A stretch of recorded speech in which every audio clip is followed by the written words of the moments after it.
Hello. Hello, stream. Oh, welcome to the stream, Isa. And I still don't know how to pronounce your name, but welcome. Hello.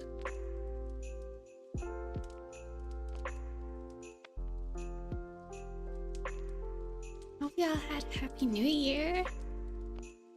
Yay.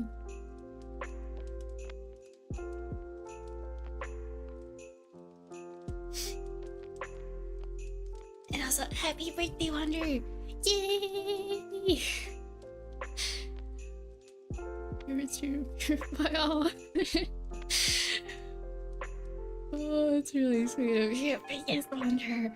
Oh my gosh, I've been binging Genshin fan content for the past 4 days in preparation, and I am so hyped, and I just want to cry because everyone in the fandom is so talented. Ah! Oh, I don't know how to pronounce it either. Yeah. Okay, yeah. Yeah.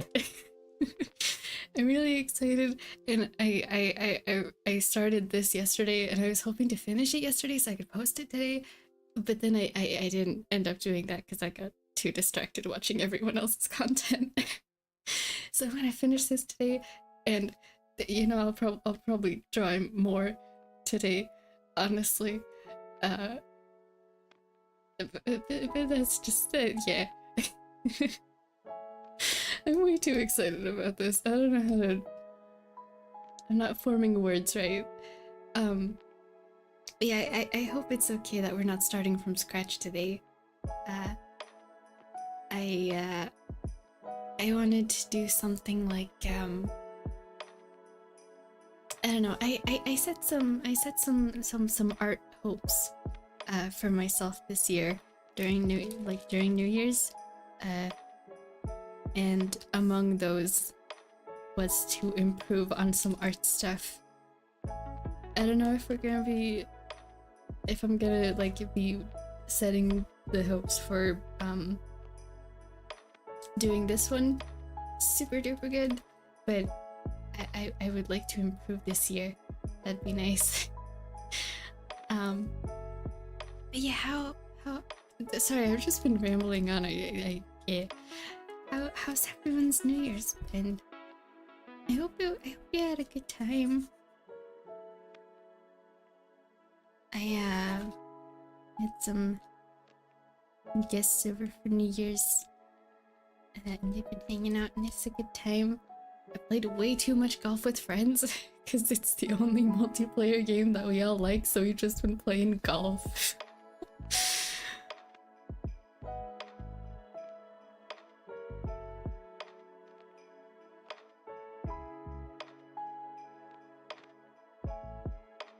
But yeah, it's been good. Mine's gonna sleep through it all. That's good too. Getting good sleep. This counts as a good New Year's celebration. This is sweet. Yeah, thank you. It really was. But yeah, oh my gosh, I forgot. We haven't had like any snow during all of December. And because it's like every year snow gets more rare. There's like less and less snow every year, except this year we haven't had any snow during all of December, and I was kind of sad about it during Christmas. And then on the evening of like the last day, on the 31st, like while I was celebrating New Year's with my family, it started snowing, and it kept snowing like all night. And now we have like 10-15 centimeters of snow outside, and it's beautiful. And we went outside like just a little past midnight on New Year's to see people like setting off fireworks and stuff, and it was snowing while they were doing fireworks, and it was so pretty, and I'm so glad we got snow. Hey, it took its time, but it got here eventually, and now it's still here right now, and I'm hoping that it'll last for for at least like maybe a couple days more before it melts away. We didn't get snow where I am. I just wanted to see it. Yeah, it's really beautiful. Sounds fun. Yeah. I love snow. We don't get it as often as we used to anymore. I remember growing up, there used to be like a gigantic, what do you call it? Like when you know, when it snows a lot and then there's like, cleaning people that come and take it off the roads. And so they make like giant snow like piles on the side of the road. And then if it rains, sometimes they'll like turn into ice, or if it melts a little bit and then it becomes cold again. So they used to have that outside my school growing up a lot. There used to be like giant snowy ice mountains. Well, they weren't that tall. They were maybe like 2 meters. It's not that much, but for a kid, you know. And there used to be that outside my school every year. And I was like the cool place to hang out. And we don't get that anymore. Like, if we get snow at all, at any point before February, it's like really lucky. And yeah, I love snow. We don't. I miss when we used to get it more often. Too. Maybe a time we could draw Scar in snow. I like snow. Oh my gosh. Yes. Yes, please. Oh. Oh, it is well, I guess he spent a significant amount of time in Snezhnaya, so he would probably be very familiar with snow at this point, but oh, can you imagine? Oh. Thank you for that wonderful idea. You know what? If we don't have time for that, I will make time for that.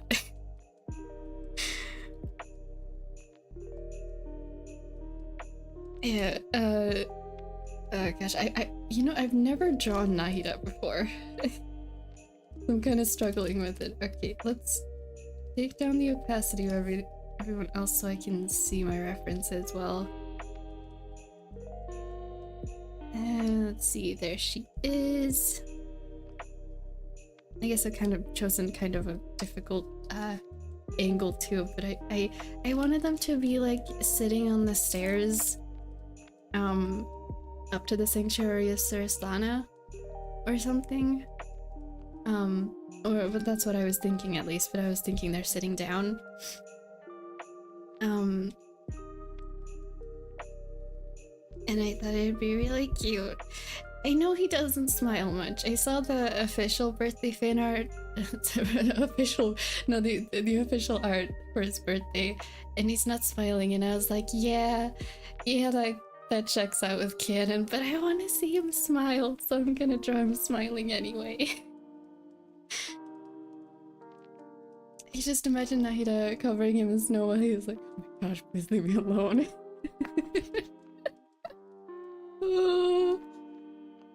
Oh, that would be so cute. Imagine Paimon's trying to get him to participate in a snowball fight, and he's just here like, what are you trying to spend my time on? You know, on that, related to that, has Nahida ever seen snow? Like, in person? I know she would know about it, obviously. But I wonder if she's ever seen snow in person. I'm kind of curious about that. I feel like she wouldn't have. Yeah, there's no way she would.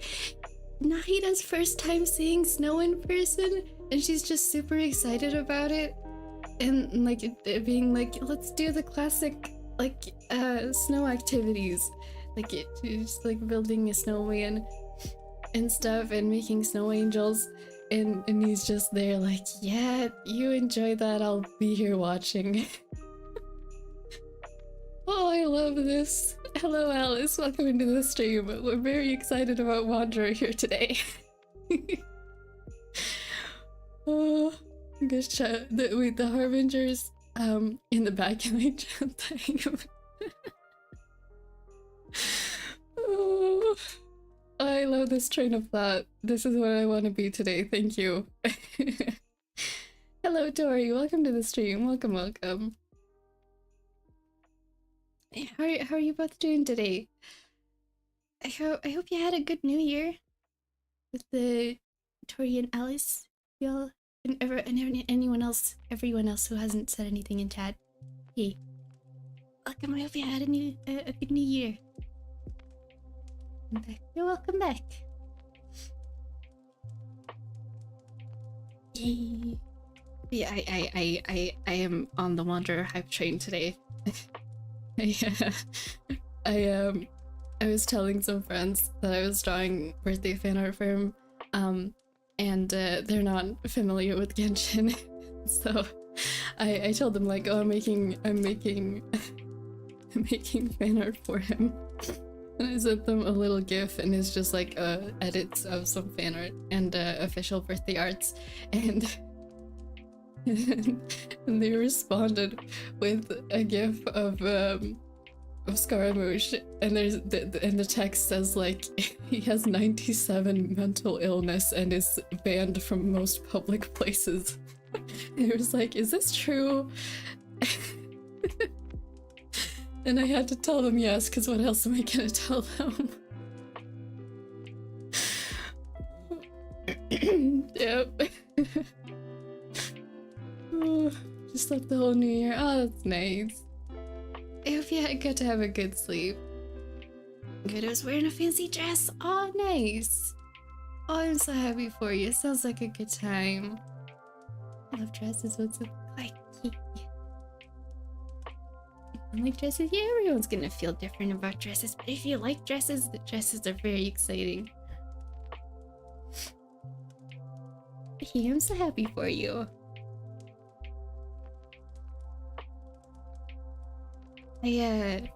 What was I wearing?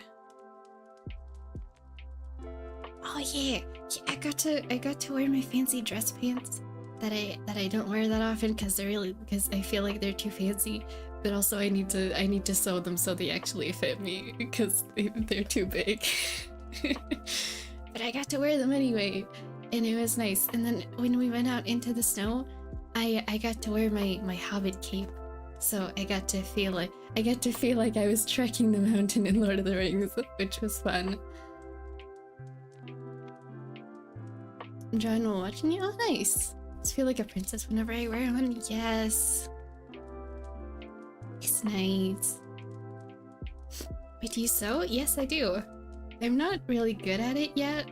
I would like to improve, but I've made some cosplays. I do edit a lot of the clothing. I buy most of my clothing from like secondhand shops.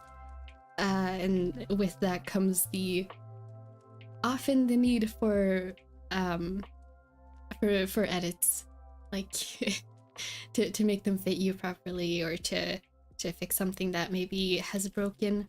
And I want to get better at that. I have some pieces of clothing that I've made from scratch myself, including the cape I just mentioned. But yeah, I definitely still have a lot to improve on, but it's a lot of fun. Hey, you can make a Nezuko cosplay. You know, I could. I do have, I wouldn't need to sew this because I do have her pink howdy. I do have that already. I was working on a Dice cosplay, if anyone knows Danganronpa, but it's kind of gone into hiatus mode for the moment. I do need to pick that up at some point again, though. I finished the Kokichi scarf. Favorite character? Oh, nice. Dude, it's so fun. Usually, just make blankets, teddy bears. Not very good though. That sounds fun though. I want to learn to make plushies. I started making a Venti Wind Sprite plushie, but I did all the pieces, and like put them together and tried to see what it was gonna look like, and then I thought like, oh, this shape isn't right, and then I never picked it up again. I still have it though. I should finish it just to see how it turns out. Did watch all of Lord of the Rings on the holidays? Oh, nice. You know, that sounds amazing. Just Lord of the Rings marathon. DanAndPhilBEATS, yay! Oh, I'm so glad. I don't really do much content for DanAndPhilBEATS anymore. I used to do a lot, but I'm glad that people who like the same fandoms as I do are just like randomly finding their way into my stream anyway through other content. That makes me very happy. So I was just like, yes, I get to talk about this thing again that I haven't gotten to talk to anyone about in like years. Yay! Someday I'm gonna get back to, oh my gosh, someday I'm gonna get back to doing some DanAndPhilBEATS content. I was thinking about this fan audio of Kibo specifically. I was literally thinking about this yesterday, and I really want to animate it, but I'm not really sure what to do about it anymore, because when I thought about it, I was like, oh yeah, I gotta find that on YouTube, and I found out that the YouTube channel that posted it has been deleted. I'm not sure when that happened, but probably within like the last half a year, because that's when I was there last. And I went looking through my folders and found out like I'd already downloaded the audio for what I wanted to animate, but now I'm like, I don't know how the creator would feel about it, because I'm not sure if the channel got taken down by reports or if they took them down themselves. I'm gonna have to do some research on that, but the Kibo audio is really funny. Favorite Sakura? Oh. Is that the reason she's your favorite? I do love Sakura though. Just for all of her character traits. She's amazing. Really want to make an inspired art by you? Oh. I'm not sure though. Whenever people ask me for like, oh, to say something for me to draw, I never know what to say. We just have good taste. Yeah, nice. Sorry, yeah. It seems whenever I laugh too much, my voice is just like, no, what are you doing? Maybe next stream or a stream sometime we could do a stream where we draw a bunch of the fandoms you're in. Maybe even a spin a wheel and... Oh my gosh, I love that idea. Yes, please. That's amazing. Oh, I really want to... Yeah, we're doing that next stream. I decided.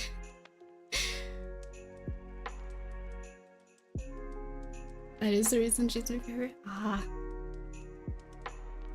Yeah, I do like her design a lot. She's cool. Yeah. I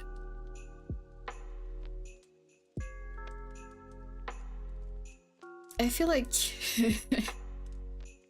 my DanAndPhilBEATS favorite's kind of cliche, because if you look at this fan art and then I think you could guess who my favorites are, my two favorites, and it's way too cliche, and whenever I tell people, they're just like, oh yeah, that checks out. Needle droid. I can see your messages, Tori. I just don't know what to tell you to draw.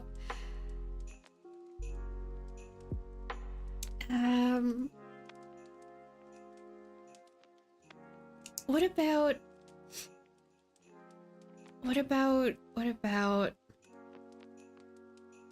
I don't know what fandoms you're in exactly, but what about your favorite character like experiencing New Year's, or what they're doing just after New Year's? It's kind of like a character practice assignment, I guess. Do whatever you want with it, but yeah, whoever your favorite character.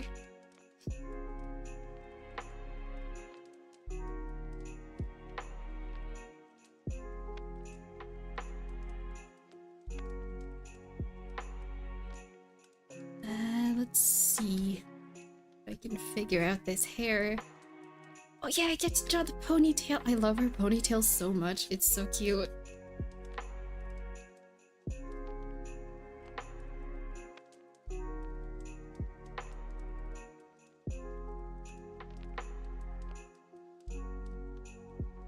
I don't know if I'll like try to get everything 100% right, because that tends to make it the more stressful kind of project and less fun. So I'm just gonna try and get the vibes right.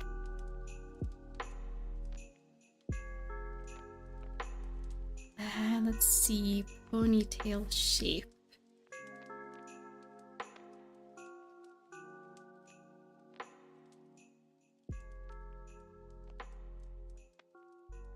There we go. It's around about the right shape.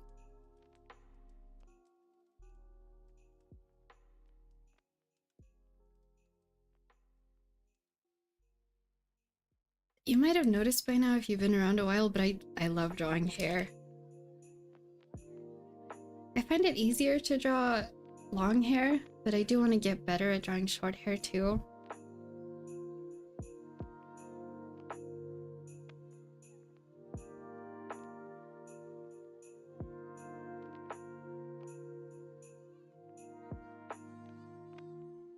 Hello, welcome to the stream, Violin. Welcome. I hope I pronounced your name alright. Welcome into the stream.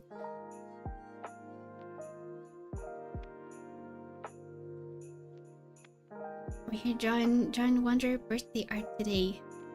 Yay! Don't mind the whole background being covered in reference sheets. Hair's so hard to draw, especially since I like drawing wolf cubs. Oh, that sounds adorable though. Yeah, it all comes down to practice. I think I like it so much just because, like, I've spent a significant amount of time growing up drawing just my favorite characters who happen to have long hair.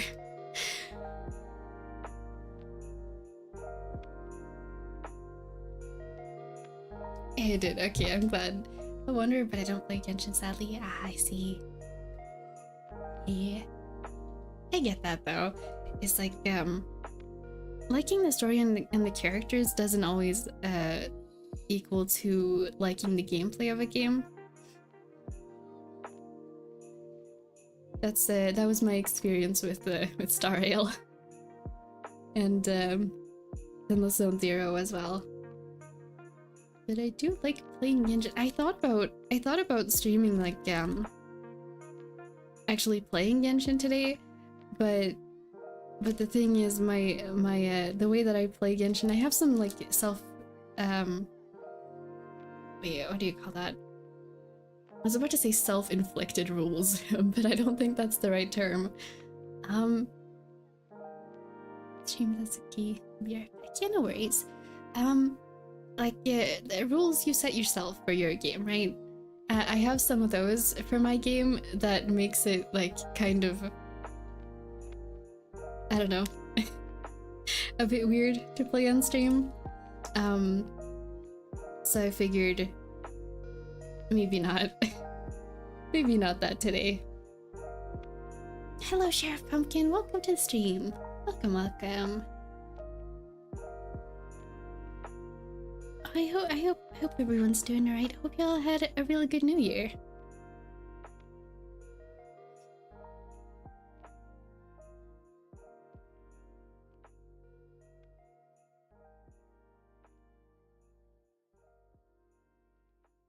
I don't know if I'm gonna get these shapes correct. I'm gonna try, but I might not get it completely right.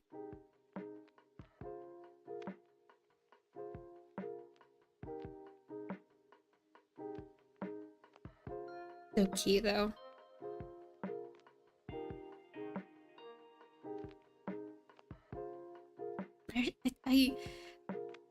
I know in my head that there's, like, a lot of patterns on Nahida's dress, but, like, you never pay attention to all the little details until you have to draw them yourself. And then it's like, oh, oh, that's a lot of detail, and then you make some of them, and then you think like, oh, we're done, and then you look at it again, and there's like 15 more. It's just how it goes with Genshin, I guess.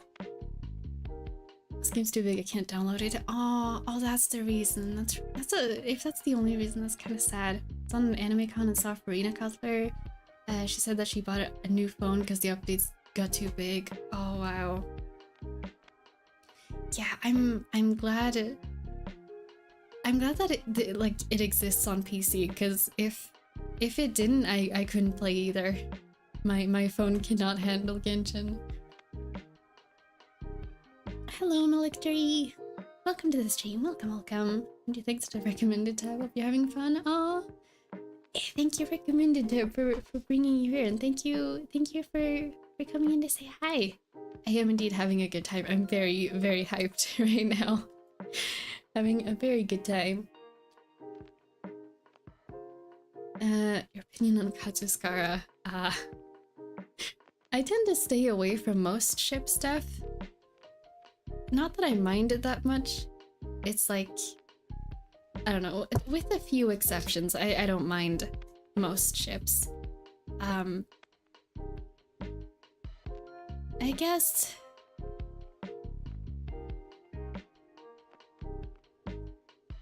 I think for me it's a matter of whether it's what type of ship it's supposed to be.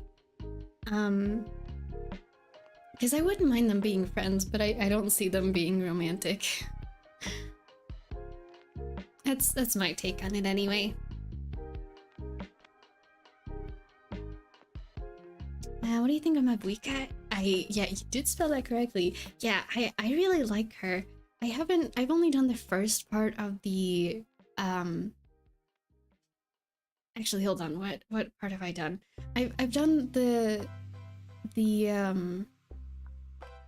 Natlan Archon quest up until however many chapters within the first Natlan patch. I haven't done anything after that, so I'm not caught up on the Natlan story, but I did pull for her, and you know on HoYoLab they do that like a prediction thing, like, oh, are you gonna win your 50-50?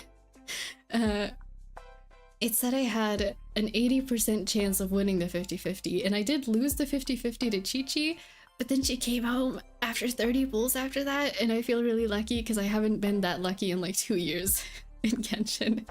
So thank you, Mabuika, for coming home. Her design is really cool. I like her characters so far. I haven't played her enough to really know how I feel about her gameplay. But in general, yes, I like her. More like besties, right? Yeah. I feel like it'd be complicated with them because of past things. But anyone remembers all the Iridori event story stuff that came with the sword clans. If anyone didn't know, I love lore. I read all the books. I watch all the Ashkai theories. Yeah, I think it would take them a long time to grow to a place where they'd be like comfortable around each other, but I feel like they could grow to be friends if they wanted it. I do like the idea of them being friends. Actually got her on my pulse. I just wanted Katrina cons, but she's pretty cool. Aw, hey. It doesn't really seem like she'd fit in Genshin though, with her motorbike and all. Yeah, she's kind of she's very unique. I love her fire hair so much. I cannot tell you. I cannot express to you in words how much I love her fire hair. Oh, what was it? I forget where I heard this voice line. Maybe it was someone writing it down and talking about it, but she has a voice line apparently where she's like, oh, you need a license plate to ride a motorbike in a different universe. And then and it's like, oh yeah, there's like many of these in a different universe and you need a license to drive them. And she's just like, I see. Yeah, nice. But it's good. It's a good thing that I'm the only one who has one here because if I had to have a license plate, I could pick on my own numbers. I don't know where that voice line comes from. I'm sure it's in her profile somewhere, but I haven't gotten her high enough friendship level yet. But, but that's really funny. Any of you guys know Dream SMP or Bungo Stray Dogs? I didn't watch it's ended by now, right? The Dream SMP. I recognize some of the people who were on it, but I don't actually know anything about it. And Bungo Stray Dogs is on my watch list, but I haven't seen it yet, so I will watch it eventually. Yeah. I do love other Minecraft SMPs though. Like I really love Hermitcraft and Empire's SMP. I don't know if anyone's gonna know. I don't know if anyone's gonna know Kanto SMP because it's a Swedish server, but I really like that one too. Yeah. I do like Minecraft, just I don't know, it got kind of intimidating with the Dream SMP and all the stuff that went on there, so I don't really know much about it. Is your favorite Dream SMP character? I know they play characters on the server, right? Like it's kind of scripted, right? I don't actually know anything about the characters they play, but I just recognize the names. Yeah. Oh, hello Eli, welcome to the stream. Welcome. We're John Wander today and having good talks. It's a good time.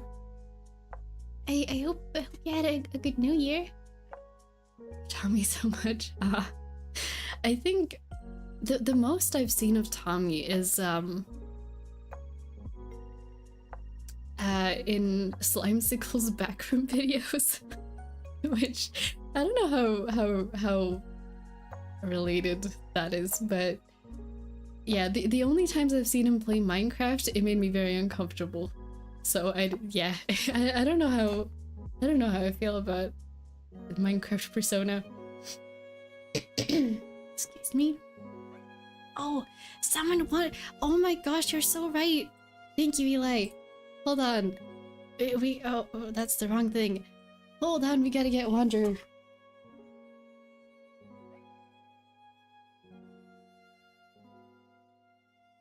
Yes.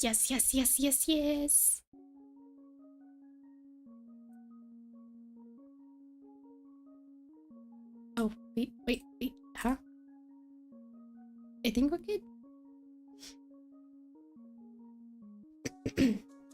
Yay! Thank you for reminding me. We haven't had summons in a long time. Oh, sorry, I gotta blow my nose real quick. One moment.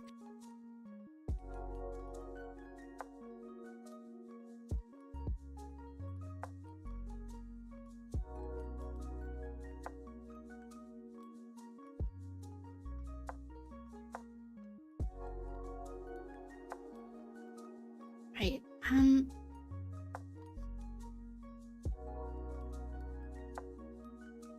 it's a roleplay, yeah.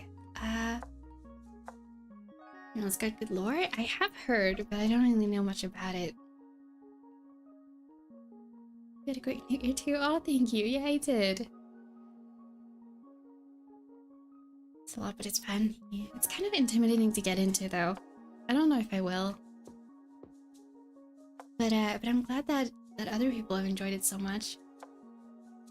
Wonder Group, yes. So many views. Oh, wow.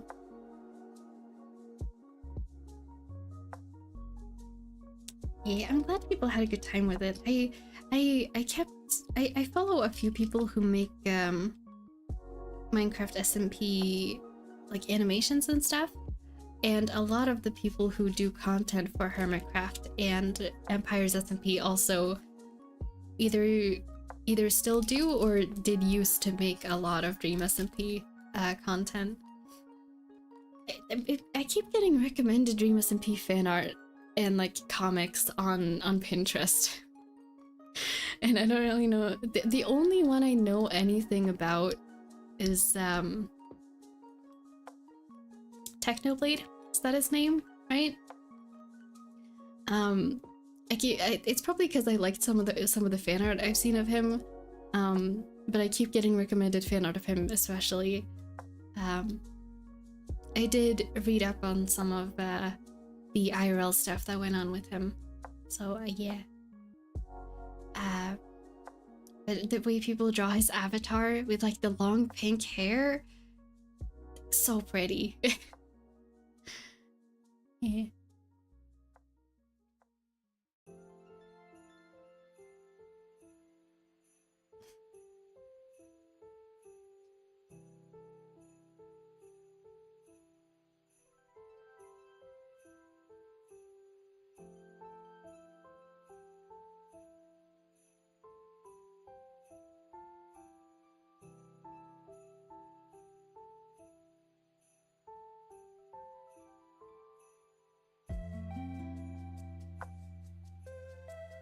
Technoblade never dies. Yeah. People are gonna keep remembering him fondly for a long time, I believe, so yeah. I hope he gets to rest looking on at everything he and his friends created. And I hope he gets to see how much joy it has and will continue bringing people. How about people making raccoons sometimes? Oh.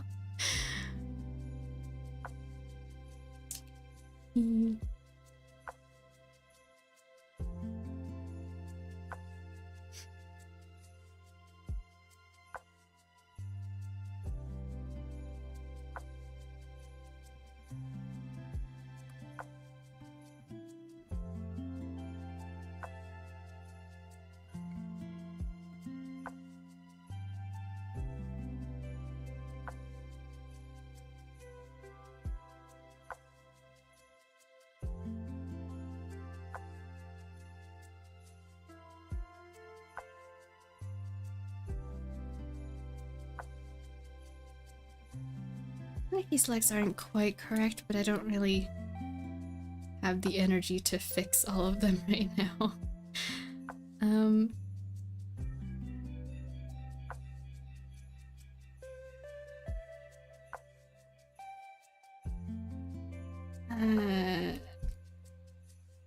Also, I realized I just said all of them about 2 legs. I was looking at this part of the dress. There's just so many little pieces.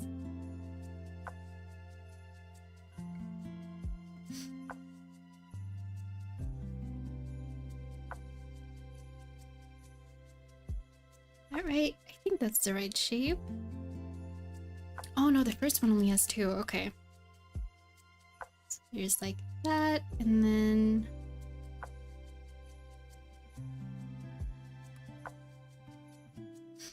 Yeah, I realize the level of detail is gonna be dropping because I want to finish this today.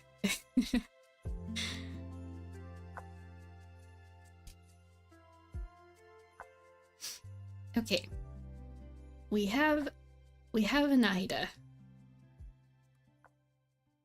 who is, I think, detailed enough at least.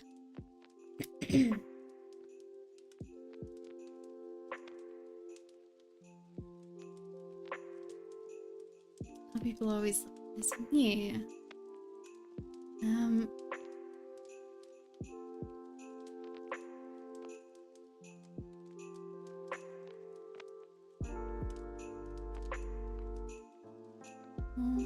I hope everything's gonna turn out okay with everyone involved. I'm not really read up on I don't follow any of them, so I don't know what's going on, but yeah, I hope it turns out okay for everyone involved. Okay, it is Lumine time.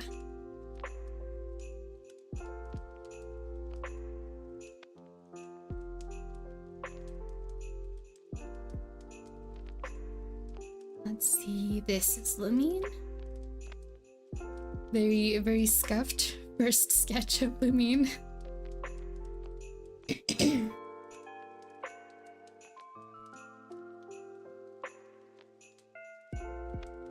Let's see, I'm gonna hide the Nahida reference so we can move the Lamine one over here.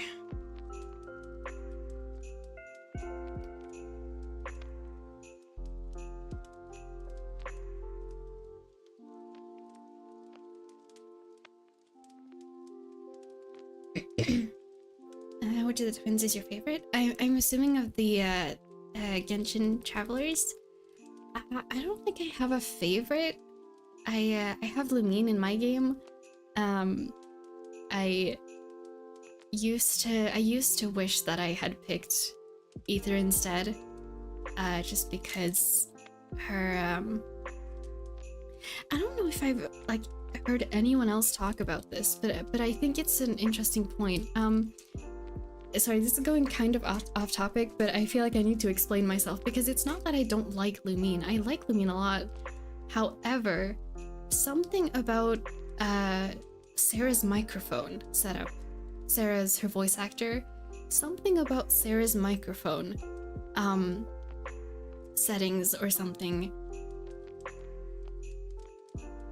like it's something about the quality. It gives me sensory overload.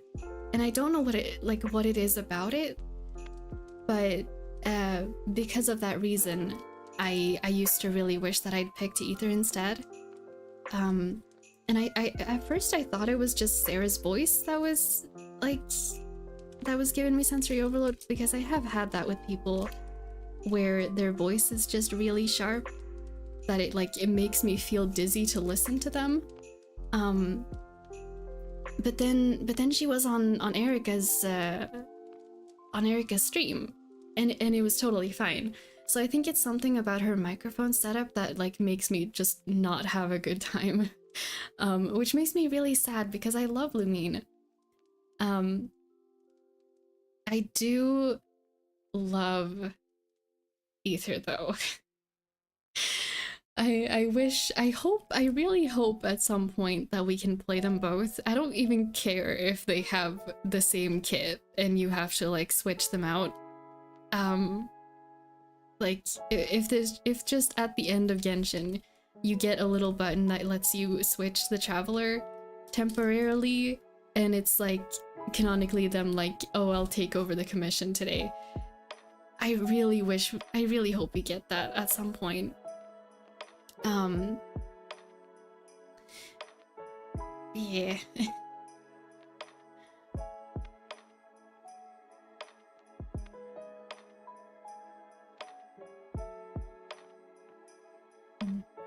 Yeah, I'm not sure what the conversation going on in chat right now is, but I hope that answered your question. I don't really have a favorite. I do like them both a lot.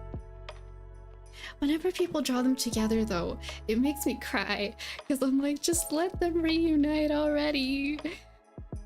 I did the bedtime story quest, or no, the Archon quest recently, and it was I cried my eyes out that day. It was so sad.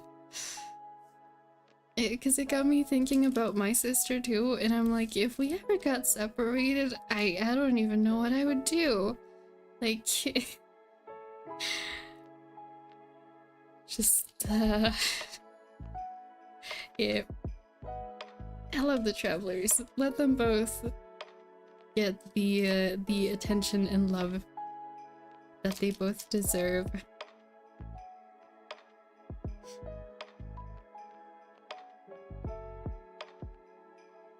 But yeah, the thing about the microphone, I haven't heard anyone else talk about that, but I know that there's a lot of other neurodivergent people and people with sensory issues that play Genshin, so I'm surprised I haven't heard anyone else talk about it.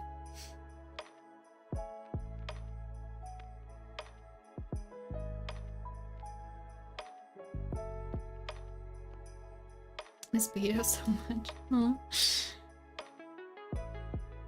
Maybe that's someone else. Yeah.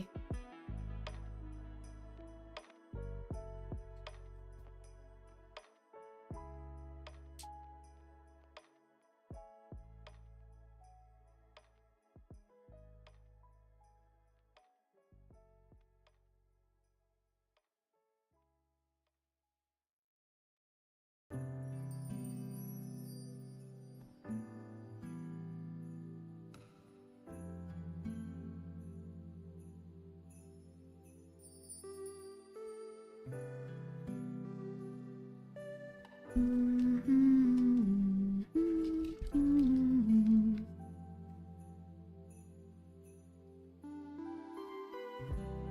feel like this hair is not quite right.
I'm just thinking about that Archon quest. Imagine at some point we get to meet a bunch of NPCs again.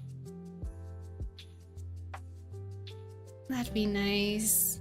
I want to meet back up with like Carver and Tepe and Jet and Dunyarzad. And there's so many. There's so many people that we meet in Quest and then just don't get to see again.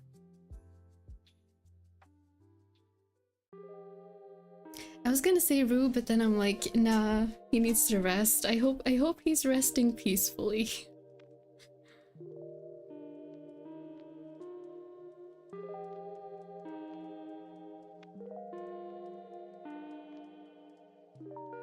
That'd be so fun. I love Jet. Yeah, I really hope we get another World Quest series, like another World Quest line with Jet.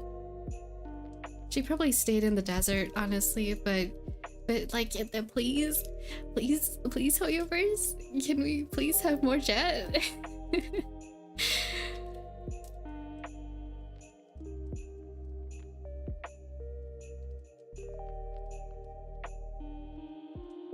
I've thought about like what if we could. I know this has been talked about before, but like what if it was possible in Genshin, to like we go on vacation to meet them or something. That'd be such a cool event. Yes, please. Oh my gosh, can we bring Bongo Head? Please tell me we can bring Bongo Head on that vacation. That'd be amazing. And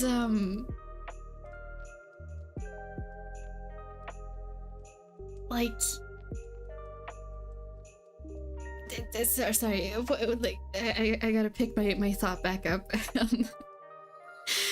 What if I know this has been talked about a lot, where like what if the Genshin characters, like when you're not playing them, if they could be found just out in the world doing their thing, like, oh, you go to the Dawn Winery and Diluc's there, or just walking around the different cities, like you'll find the NPCs, or like the playable characters as NPCs just hanging out and doing the normal stuff. Be vegan, you know worries. Like that would be amazing. Can we please have that? But also imagine the NPCs that we meet are like that. Like you just find them out and about doing their stuff. Like you'll just wander around Sumeru and find like Dia and Dunyarzad hanging out. Imagine. Just please imagine it for a moment. It would be amazing.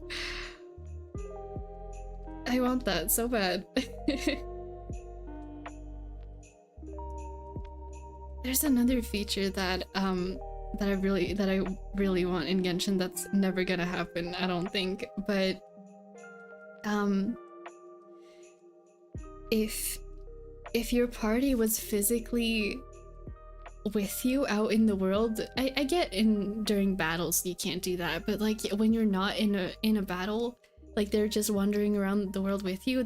I've really been wanting to animate that actually, because I know how to do some MMD. But like you're just wandering around the world, and they have like little idle animations, and like if you put characters who know each other in the party, they'll have like little interactions. If you stand still for too long, that would be amazing, wouldn't it? I want that so bad. Play Genshin Reiki on a PC or something. Yeah, stuff like that would make it even bigger too. I get that. But oh my gosh, it would be amazing for immersion. He's so cool. Yeah. I'm gonna have to animate that at some point. I recorded some clips for that like 3 years ago, and I have been steadily collecting the MMD models. I tried to do the Genshin shader thing for MMD, but the model, all the model assets in the files are all in Chinese, and you need to actually know what you're working with in order to do that. So I haven't been able to figure it out yet. But I really want to animate that at some point. Like, yeah. I want to learn how to animate, but I don't know how. Yeah, it's kind of difficult if you don't have a computer. Like even just a laptop probably would work fine, depending on what program you're using. But you know, actually, I guess it depends on what kind of animation you want to do, because 2D animation you can easily do on a mobile device. Drawing on Ibis Paint with my finger on a tablet, that works though. I don't know if Ibis Paint does animation, because I don't actually, I don't draw on any mobile devices. So I don't know what apps you would want to use. But I know there are animation apps like that you can get, and there probably are free ones too. So like if you wanted to do 2D animation, you could absolutely just get one of those apps and start. Because the first most difficult step is always going to be starting. So if you manage to just get yourself an app that works and have the motivation to start, then absolutely I believe you can do it.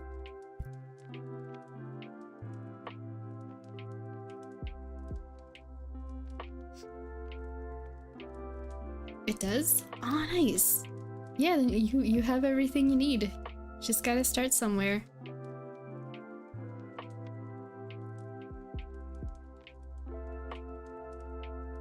First project never has to be a big thing either. Like,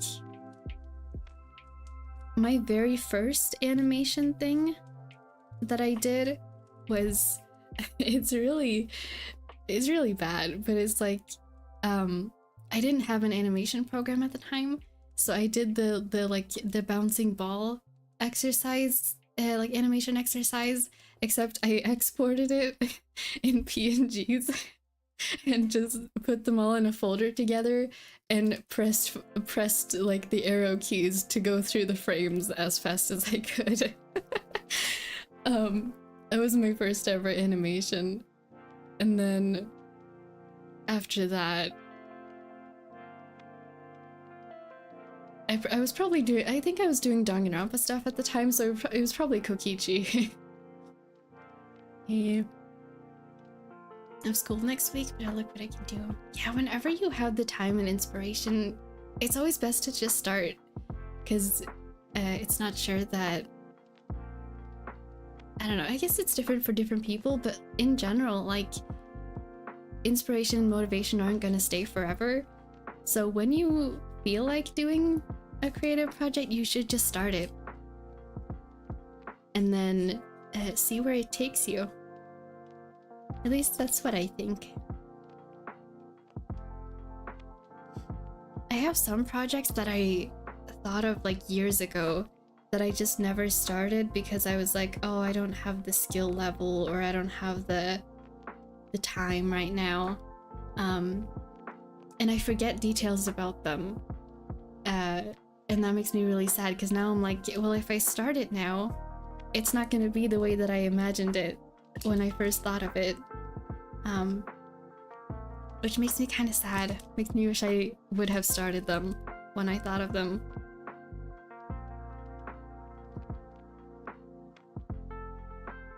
That's one way of doing it. Yeah, I know it probably wouldn't work for everyone, but that's my mindset on it. Welcome back. Hello. Don't know, maybe I'll be back later. And then much luck with your drawing. Yeah, thank you for coming in to hang out. Hope you have a really good rest of your day. And thank you very much. Hey.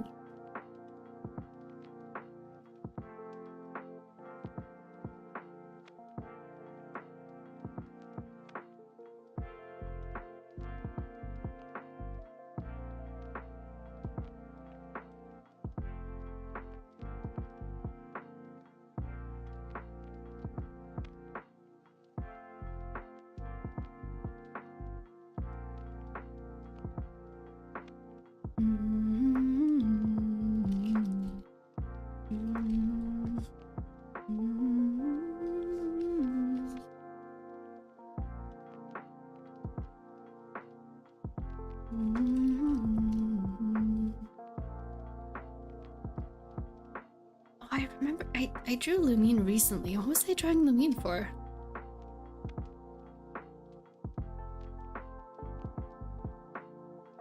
I don't remember. I know I drew her recently though. What was it for?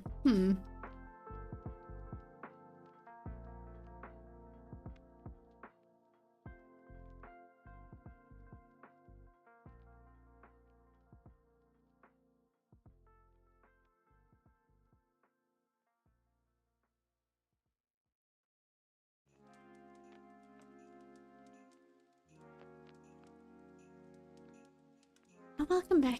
Welcome back, Isa.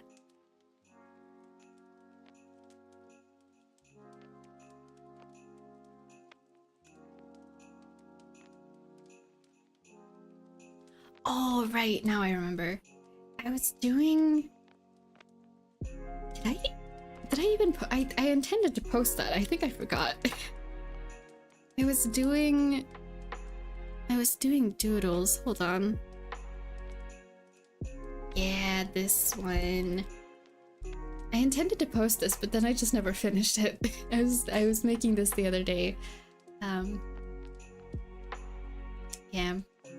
Probably won't finish this today, but yeah. Maybe that will be finished and posted another day soon. So pretty. Aw, I'm glad you like it. Yeah, I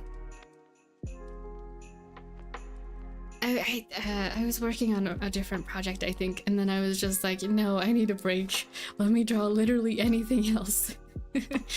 And yeah, Lumine and Ether came to mind.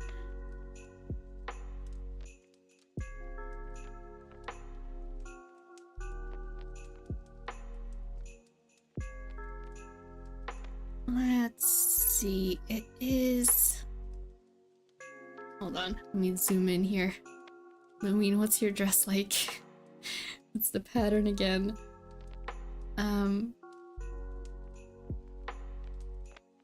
Right, so it's like...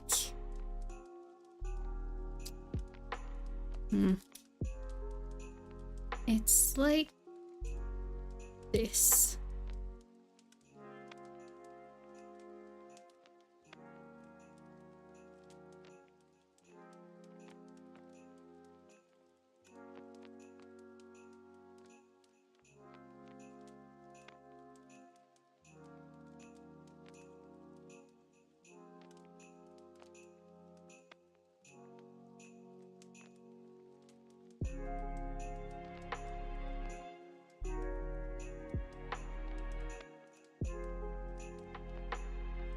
Sorry, I keep redrawing it.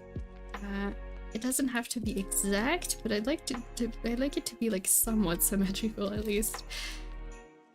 And there's a fancy shape here with a sparkle thing, I think.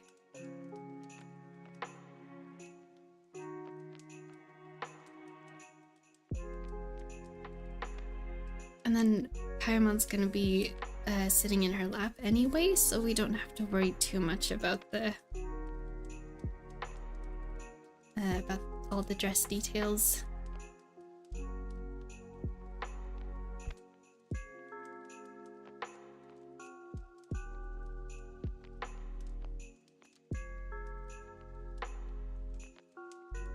Well, is there a ball limit? Oh yeah, there is. I didn't even notice. Yeah. These reference sheets are so helpful though, that people make. Oh, these are made by the same person too. Dragalia Archive, thank you for making these. They're very much appreciated. The Nahida one made by them as well? I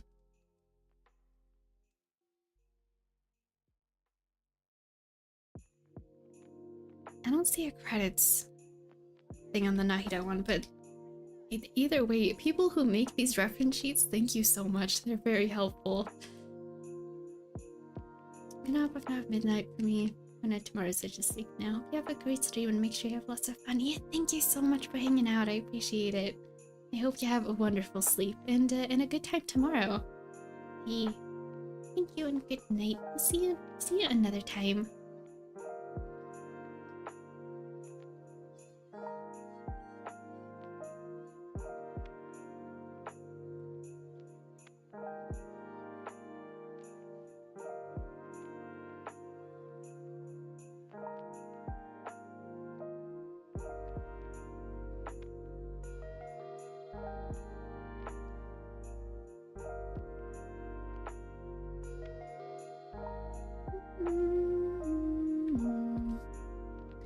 Right, it's the weird glove.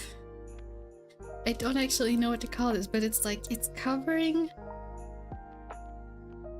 You can see it here. It's like this, and it's covering the thumb, and then it's like the weird elemental. Sorry, I keep calling it weird. I like odd. It looks good. I just don't know what to classify this as.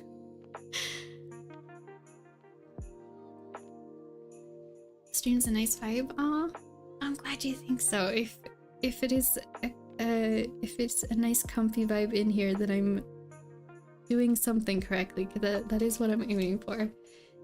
Hey, I'm glad.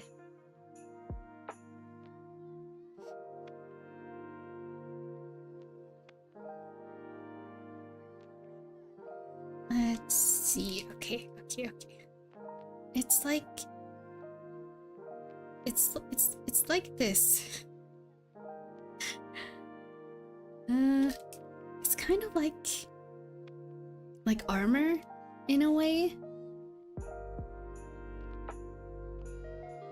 Oh right, and then it has like fancy shapes.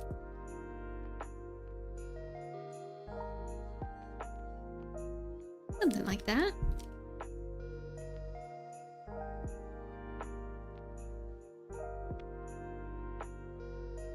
Yay.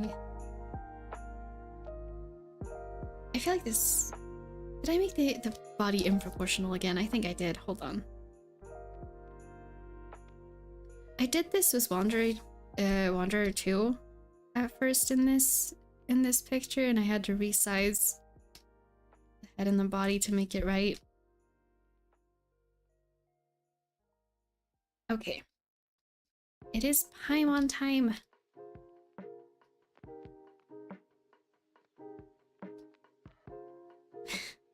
I do kind of like this Paimon though. She's kind of derpy. She's very cute.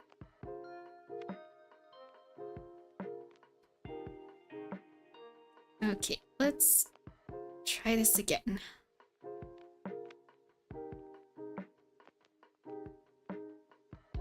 Let's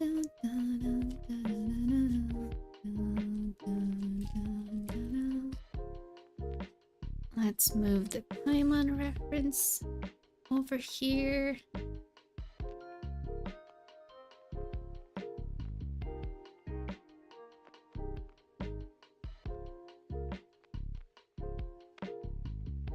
Hello, Toaster Fire. That's a good name. Welcome to the stream. This might be a bit off topic, but I think the hand model that tracks where you're drawing is super cool, like insanely impressive. Yeah, the first time I saw someone else do this too, I was very impressed and was just like, I need that for my stream too. How do I do that? I should say it's a specific like VTuber application, separate from the model. I've just drawn the assets. I have not done the rigging or programming for this. Just to give credit where credit is due. Let me see. It's called Spudarm, which is kind of interesting name. But yeah, and the creator who made it has a YouTube channel where they explain how to get it working and stuff. But yeah, I think it's so cool too. The fact that somebody was like, because I tried before I knew about it. When I first saw it, I was like, oh, I need to do that, and I drew it. I drew all this, and I since I didn't understand how it was supposed to be working, I kind of rigged the whole thing like in 2D Live and tried to like it worked technically, but it didn't sync up with my tablet correctly. So it was kind of a struggle. And then I was told like, oh, no, there's a program for that. but yeah, it's so cool. Oh, who was the person that I first saw using it? I can't think of their name right now, but they're on Twitter and Blue Sky, and they draw really adorable sharks all the time. Oh, they're so cute. They just draw little chibi sharks. It's adorable. But yeah, welcome into the stream. Doing Wander birthday art today. We are currently drawing Paimon because she's in here too. But he is right there.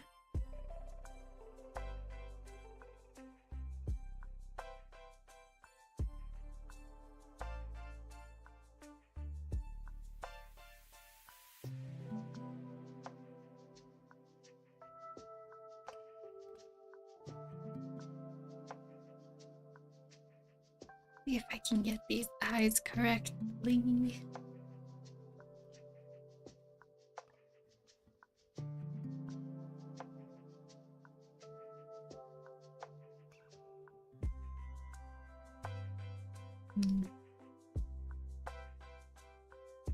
There it is. Okay.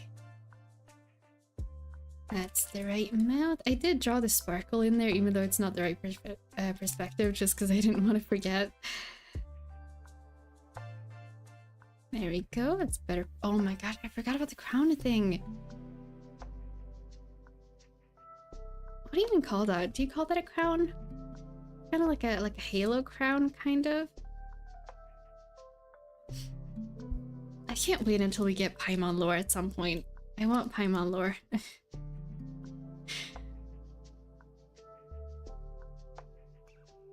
Let's see.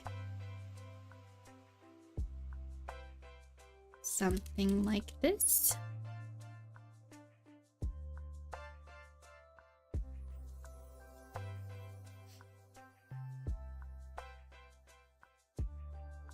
Is that the shape? I don't think that's the right shape. Hold on. It's like...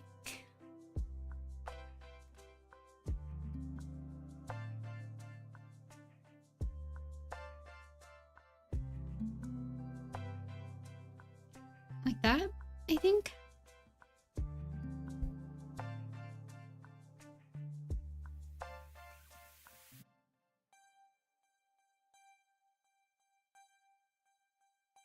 I don't know if I'm gonna be doing this anytime soon. However, I just want to mention I might start doing some Genshin animation stuff. I hope people don't mind that it's not just Linked Universe all the time. I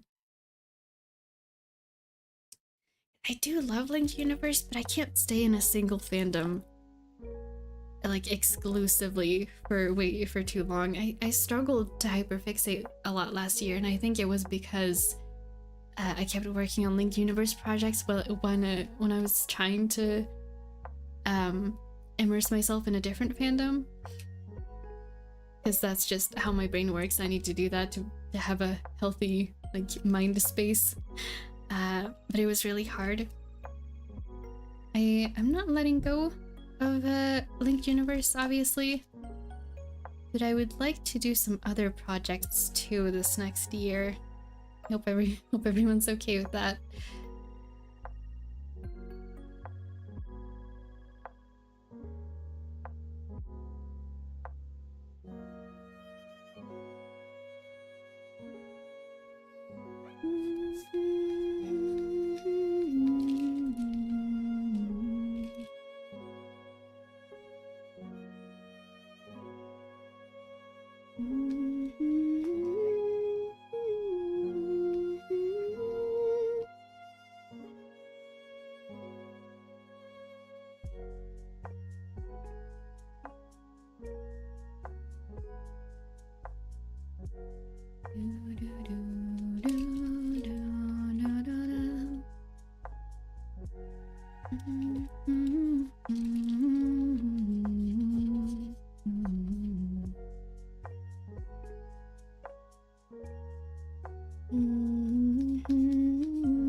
These hands might be too big. Paimon has such tiny hands. Can you imagine holding Paimon's hand? She's so small.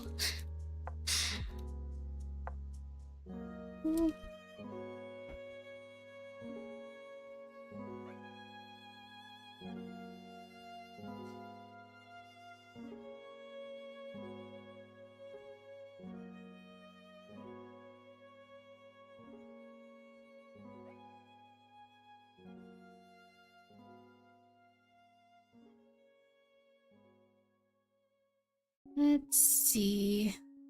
Oh, the left side is the one that has all the big shapes. Okay. We can figure this out. It's okay.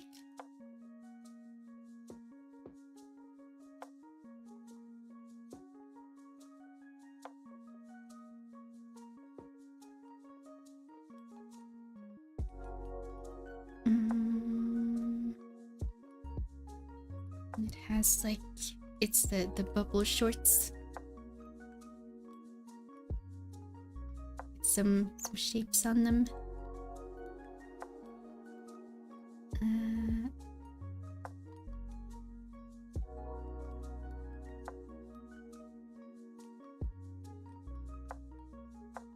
I'll probably, I don't know if I'm gonna render this on stream today. I guess we'll see. But either way, if we have the time, I might start another one. Another Wander drawing after this. This will be my official like birthday fan art for him, but honestly I just want to draw him more. So yeah, I might do that.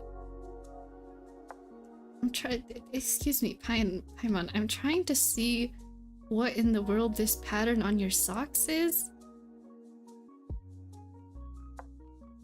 It's like a teardrop and then a diamond shape, and then yep, there you are. It's like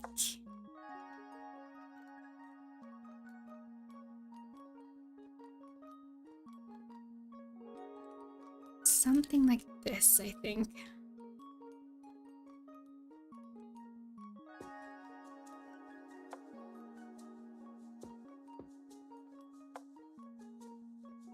one of the goals that I, well, not goals, but like hopes for things to learn this year that I put on my little list, was actually learning how to do 3D better. Because there have been many times where I've sat down to try and learn Blender, and I just have not managed well. I have some half-finished models that I sure tried my best on, but I didn't have the knowledge to finish them. And one of the things that I would like to learn this year is how to make good 3D models. I don't know how to do that. One of my like motivation projects that I really want to do that I just have not managed to is call me cringe if you want to for this. I want to make a Genshin model self-insert like in my VTuber model, except in the Genshin style of model, so I can put in MMD and have ultimate immersion. Because I think that would be fun, and it'll motivate me to keep going is the thing. But like, yeah, that would be fun. Also, I could use it in VR chat, which is also fun. If I manage to finish it. I've seen, I saw another YouTuber and streamer who streamed their whole process of learning some Blender. Their like goal project for that was entirely different, but it looked fun. When they streamed their whole process of trying to learn Blender and stuff. I don't know if that would be very boring to watch though. I don't know. I'm thinking about it. I don't know yet what I'm gonna do about it, but if anyone has an opinion on that, feel free to put it in the chat or the comments or something like that.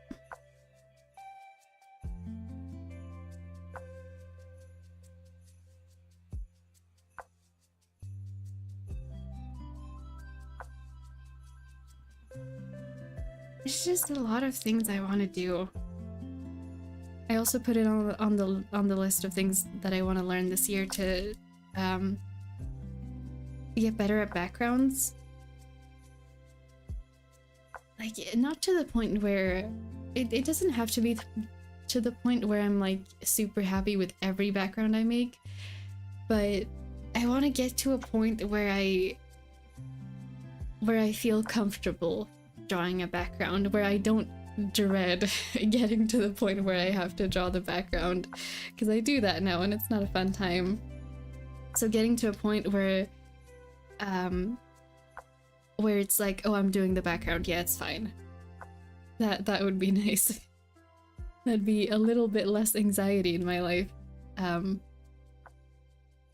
A little less pointless anxiety, I should say, because it's not like it's not like the world's gonna end if I draw a bad background.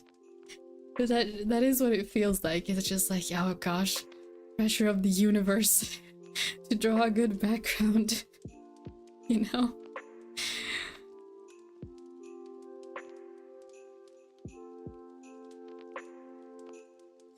I don't know if I bet there are other artists who feel like that about certain aspects of their art.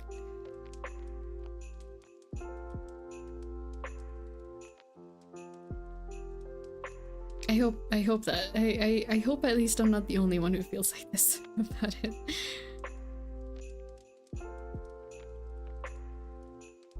Of course, not that I want anyone else to have anxiety. It's just like, I don't know. It'd be nice to know someone relates. I don't know.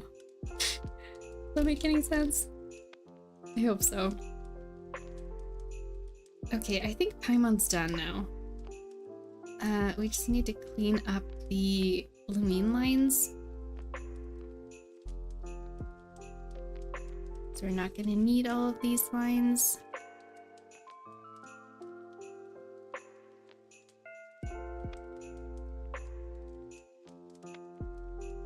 dang it. Wait, I needed the hand. Right.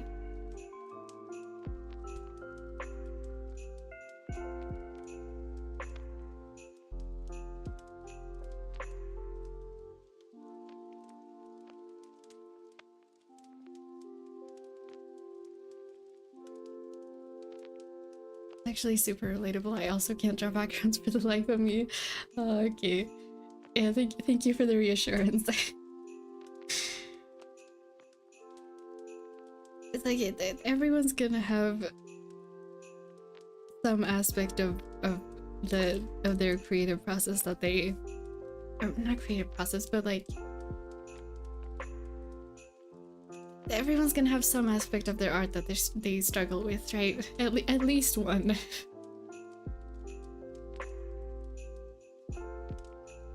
It's just nice to hear that that the aspect I struggle with is not, I'm not the only one.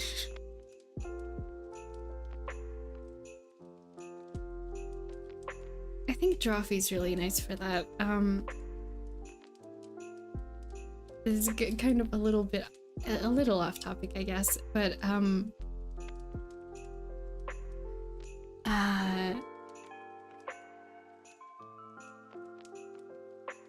sorry, hold on, I just lost my whole sentence. I was looking at the references. So there are 4 people who run Drawfee, right? And they're all good at different things. And they all enjoy different things about art. And so like sometimes I'll look at Julia's stuff. She's amazing at backgrounds and scenes and shapes and stuff. And I'll look at her stuff and go, oh, I can't do that. Like, she's amazing. I could never get there. And then it's the next person's turn to draw. And if it happens to be Jacob's turn, he'll start the drawing and go, I drew a character and I drew a circle for the background because I don't like backgrounds. I think Nathan does that too. And it's really reassuring, like, oh, yeah, it's good we're all different. It's nice getting to hear about other people's art experiences. It's reassuring.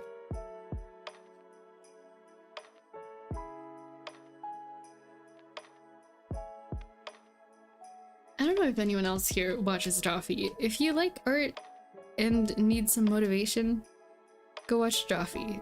It's a good time.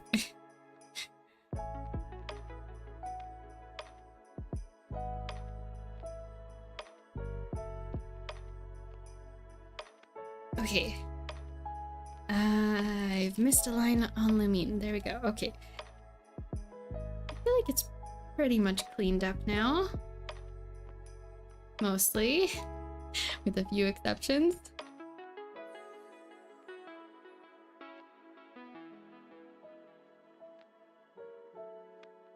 Yeah. This is not too bad. I was gonna draw Mini Durin too, but now I don't know where to put him.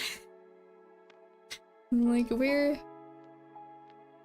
do I fit you in this drawing? What about like here? He's just, wait, hold on, oh my gosh, wait, he doesn't have arms. I was gonna draw little paws, but then I'm like, wait, he has no arms. I guess it's the wings. I've decided it's the wings. Let's see. The opacity down so I can see what I'm doing.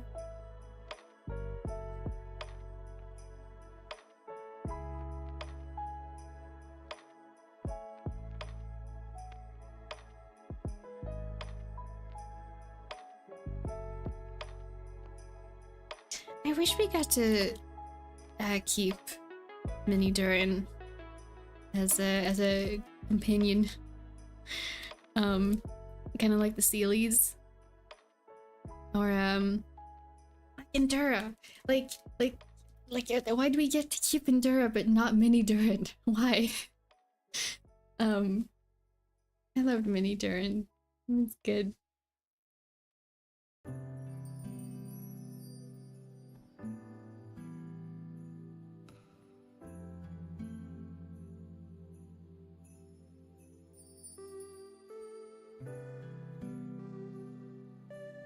I was looking back at, was this last stream I talked about this? I'm not sure. It might have been last stream or a few streams ago. I was talking about my opinion of streaming Genshin again. And at the time I said, oh, I'll probably not stream Genshin, like the story and event stuff anymore, because I haven't in a while, and it used to stress me out a lot. Then I spent some time this week watching back my old VODs from back when I was streaming on Twitch, and it was really nice. I was getting reminded of just like old memories of going through the events, and I started thinking like, oh, I wish I would have streamed all of Inazuma, Sumeru and Fontaine, like Archon Quest, because I wish I would have remembered what my reaction was, because I don't. So I may have changed my mind on that immediately after I said that I wouldn't stream it. We'll see if I do stream the rest of the Netland Archon Quest. I might. We'll see. But I do want to go back and edit the old VODs. Maybe not all of them, but at least like this. At least the event story, because I went back and watched my VOD of not the whole thing, but I was like clicking around because I wanted to see my reaction to Rubedo, and and it was a good time because I was getting reminded of like how I felt during that reaction, because it was like I was having a good time with the event, and then I don't even know how many people would have been around back then to remember this, but like Albedo leaves for a little while, and because you're investigating like someone who stole his notes, and he's like, okay, you guard the entrance to this cave, I'll go in and see if there's anyone in there, and he comes back and he's like kind of weird. It's like voice is a little off, he's very monotone, he's kind of talking very he's talking about like, he's talking in a way about random stuff that makes you think it's an analogy, and it's kind of like you get, I don't know if anyone else got suspicious about that, but I was kind of suspicious about that. I was like, huh, are you okay, Albedo? And then he leaves, and then he comes back, and he was like, he was normal again, and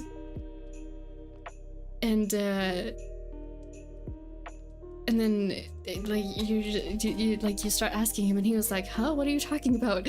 And I screamed. When I was watching that VOD, like I did not remember what my reaction was, but I screamed so loud, that's not Albedo. Like, and I didn't know about the star detail at the time. I didn't notice that at all. I was just purely based on voice and vibes. That is not Albedo. And so I was watching that back thinking like, my gosh, why have I not edited this yet? I kind of miss. I realized that I kind of miss having my reactions recorded down like that, because I get to go back and relive them. And since I haven't really streamed many games for a long time, like I used to stream like 50-50 games in art, and now it's like maybe 80 art and 20% games. And I don't really want to change that, but also I kind of miss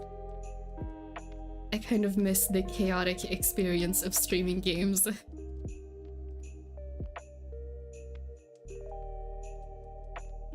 I don't know what I'm talking about anymore. Thanks for listening.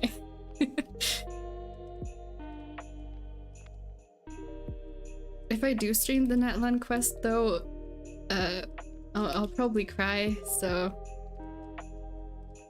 because I don't know what I'm getting into. But it is what it is. If I stream it, it'll be a good time.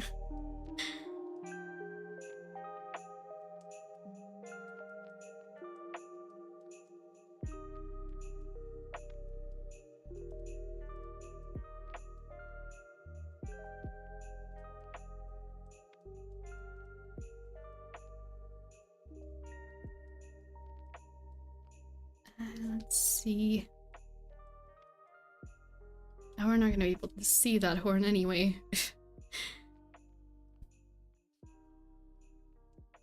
We're not gonna be able to see much of the horns actually, at all. I'm realizing. Do you have a VOD channel for those? Sounds wild. No, I don't. I have them saved just for me, because I don't know. I get a lot of anxiety about stuff I say, so I like to go back and edit first to make sure that I'm not gonna give myself a panic attack because I posted something that I hadn't looked through.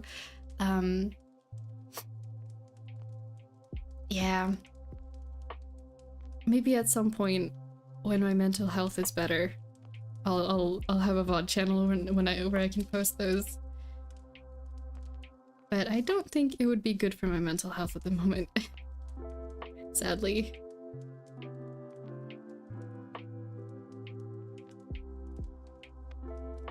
I do kind of like I could make a short out of that one specifically though. It would take me a long time to go through all the VODs, but I think making just a little short out of specific moments that are funny, I think that probably wouldn't take me so long. It's probably more of an achievable goal, if that is something that anyone would like to see.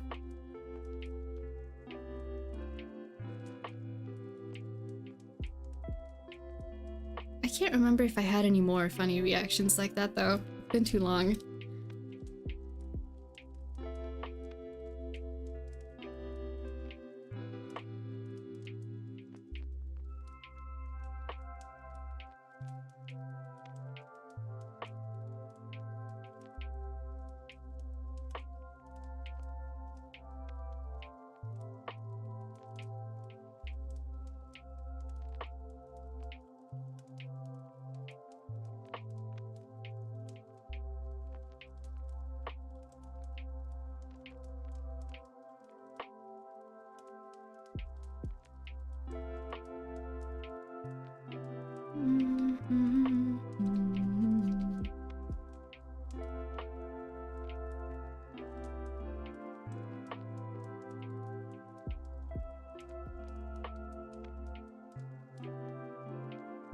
This mini Durin isn't turning out too bad.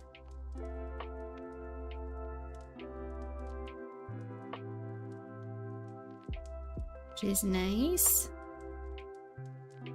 I think I'm probably paying closer attention now because of how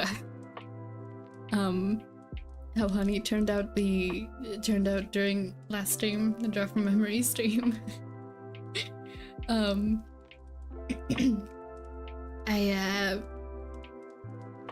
For context, Honey is what I named my my Saurian companion in Genshin. Oh, hello. Thank you for subscribing, Lincolnator. Welcome to the Comfort Corner. Welcome, welcome. Do comfy art here in video games sometimes. Enjoy your stay. Yeah, when I was drawing the Saurian companion last time, the baby Tepetleosaurus, it did not go well. Ooh, they kind of turned out like those like the awkward teen middle phase between baby Tepetleosaurus and the adult ones. So now I'm like, I need to pay closer attention to the cute creatures so I can do them justice when I draw them.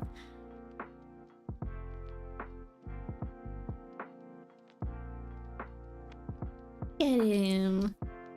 He's just hanging out.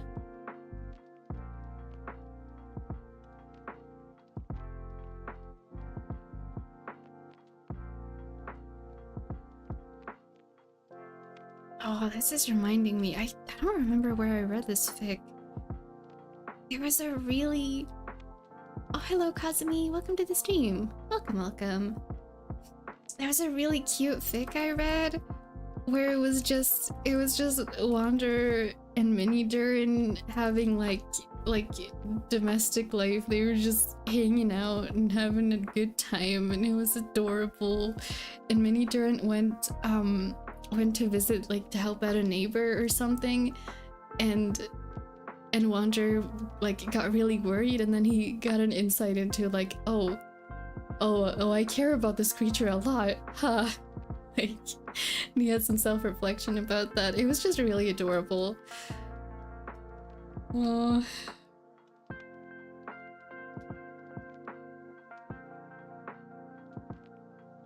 Hey, let them be happy, please. Let Duran and Wander just be happy. Let them live a happy life.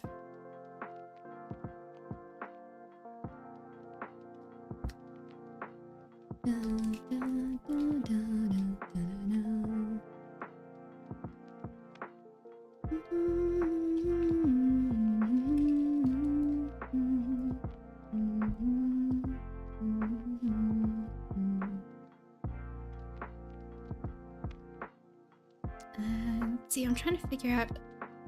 Oh, that looks kind of weird. I don't know. I'm trying to figure out how I should draw the body or the wings, or if I should draw them at all. Maybe I'll just leave it at that. Okay. Well, now Nahida looks really unfinished in comparison to everyone else. Okay, let me clean up her lines a little bit. And then I think that should be okay.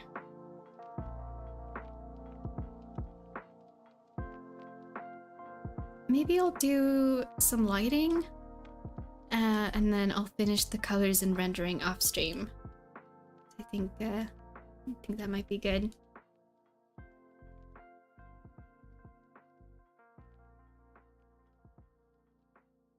I would like to post this today before it stops being his birthday. I know it's probably past that time already in some time zones, but in my time zone it's still his birthday, so yeah. I hope to finish it in time for my time zone at least. I was looking on Blue Sky earlier today, when I woke up, just looking at everyone's beautiful fan art, and it's so good, and I was like, oh, I need to finish mine, and it kind of stressed me out for a little bit, and then I remembered other years where other artists are like, oh yeah, sorry I'm like a month late with this, but it took me a long time, and then I'm like, ah yes, this is good too.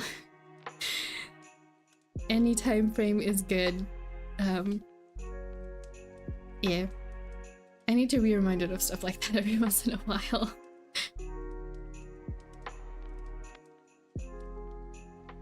But everyone's fan art is so beautiful. I love characters' birthdays. If you just go on social media and look for fan art.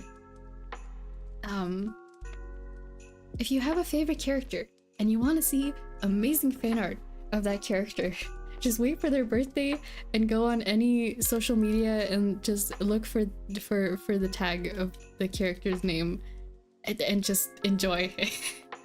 It's so good. It's amazing.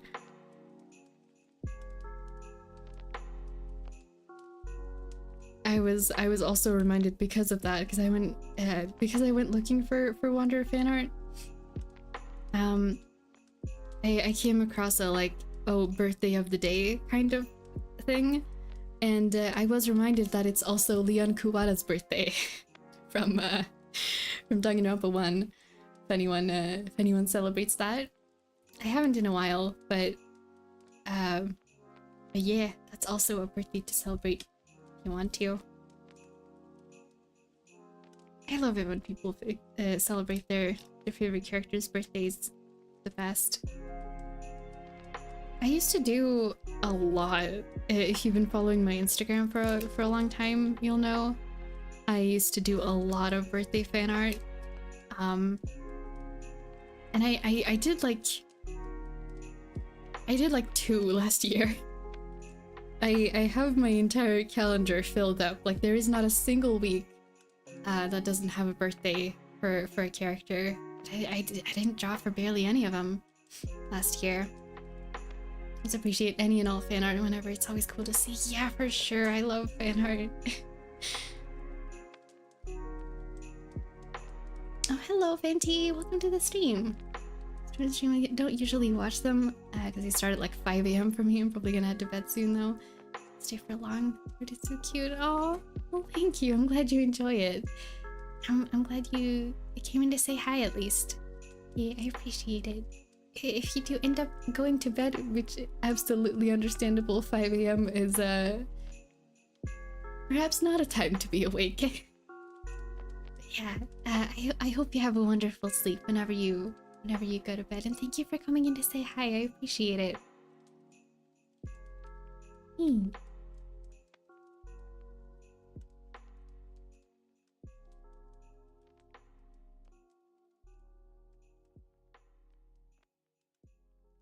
I think I forgot thing on Naida's hair.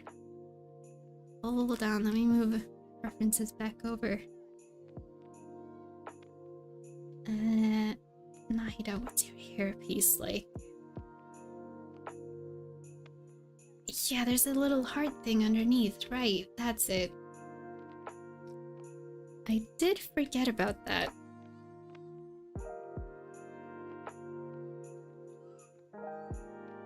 And then it's like... Oh, they're different. Oh, I've never noticed that. The different hairpieces have like different patterns. Okay, so this one is like this, and this one is like this. Okay.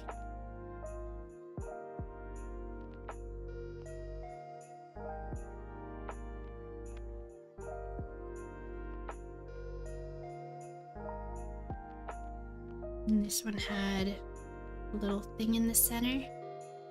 Okay. Yeah, I think I'll do... Let me put this in a folder real quick. We'll do lighting during the stream today, and then I will come back and do colors later.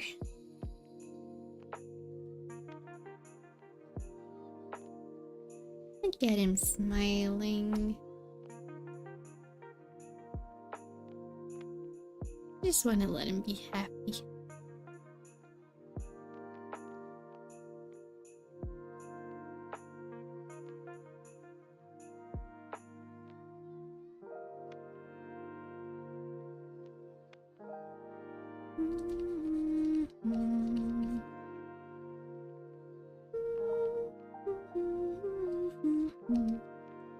Actually, I'll start with the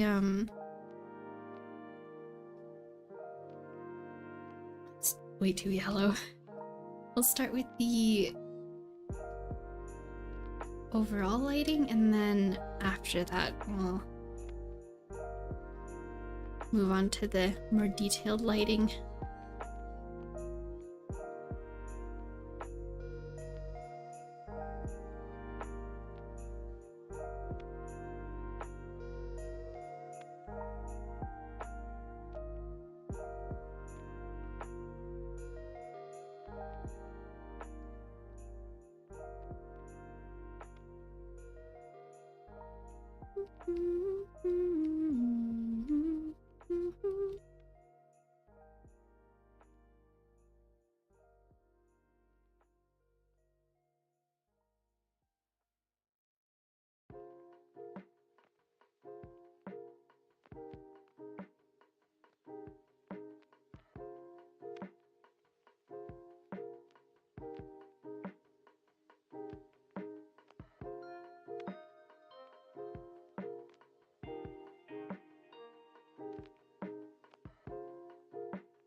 Hello, Lucid.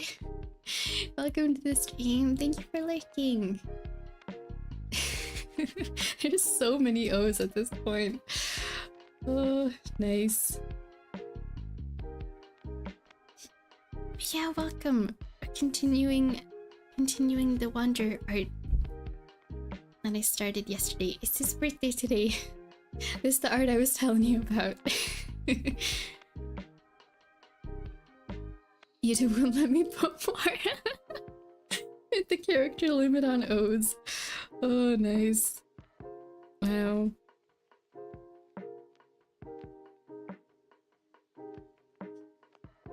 Happy birthday, Wander! Yay! Happy birthday, Wander!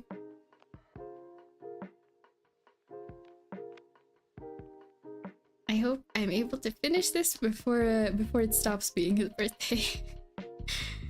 That would be nice to finish this on time.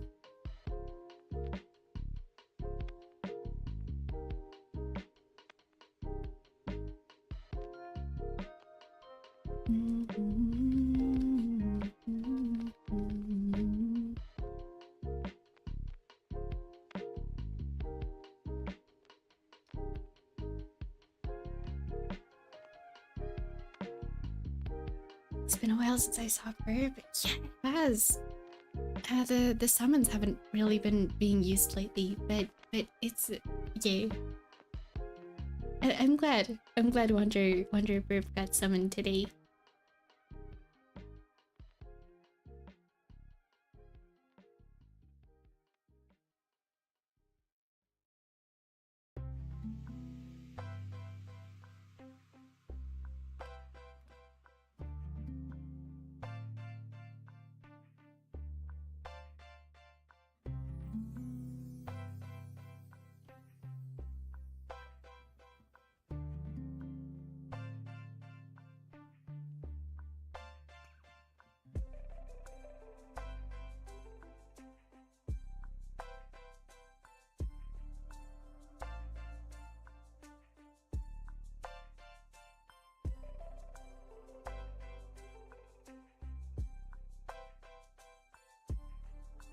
Oh yeah, I was gonna draw his hat like sitting to the side, but then I forgot about that, and I think maybe it's not gonna be here now.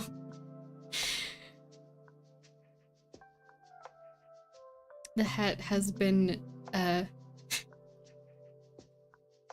sorry. I was about to say the hat's in timeout, and then I was like, nah, Sethos took it. Sethos was like, nah, it's your birthday, but I'm taking your hat for today. Oh, for the hairstyle, I haven't logged in to read the letter yet, but I did see on the Kenshin's official social media, Sethos was like, oh, you should try out a different hairstyle for your birthday, and the official art was like him with a ponytail. And imagine Sethos took his hat to be like, now you have to try the new hairstyle. Oh, I love them. They're so silly.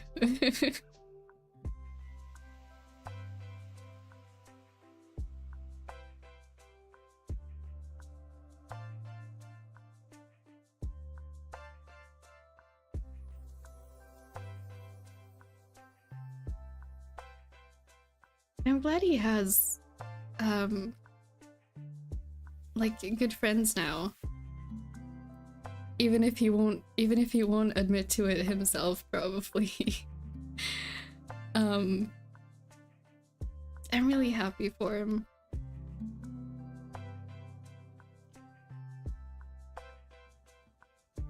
Oh, hello Ninjago, welcome to the stream. Welcome. Hope you're doing well. Happy New Year. Happy New Year to you too. Happy New Year's, everyone. I hope everyone had a really good New Year's celebration. Have a great time. Yeah, you too. Welcome. We're drawing Wanderer for his birthday today. Woo!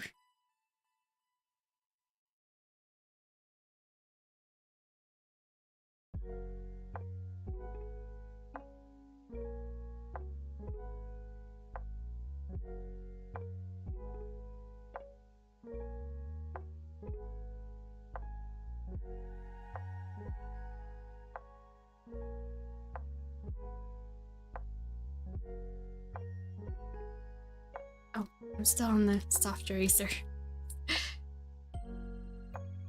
There we go. Okay.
I'm trying to detail without putting too much time into it. I don't know how it's going.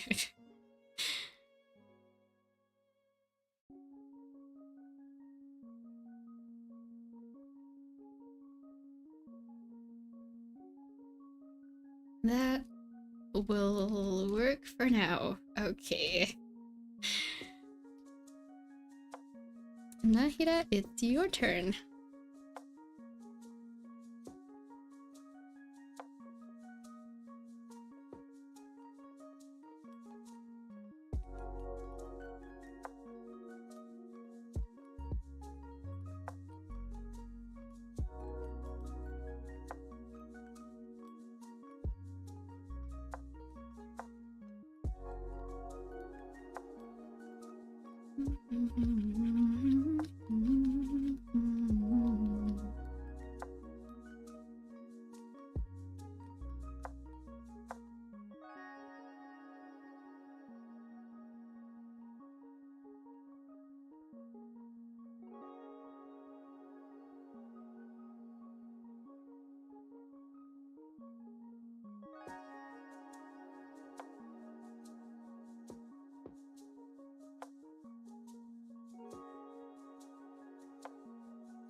Making progress.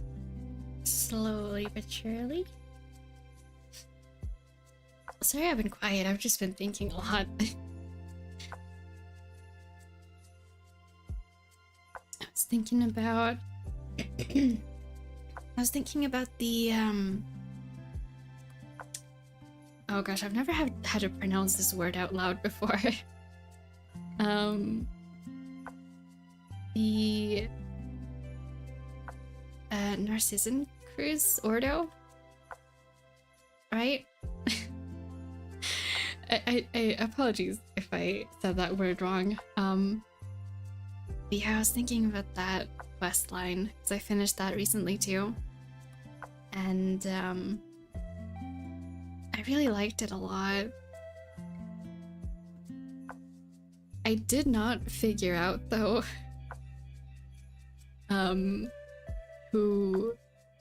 I didn't figure out who Renee was until he showed up. Like way too late. We've been finding his notes all over Sumeru for the past like 2 years, and it's all been like clues, right? And then the whole quest line comes around in Fontaine, and I do the whole thing. I collect all the stuff. I do all the story, and I'm actually paying attention. And then just Renee shows up, and I'm like, wait, you're you? Why are you here? And then I have to just sit there and stare at the screen as he's there trying to piece together why he's there, and eventually I'm like, oh, it's been you the whole time. Yeah,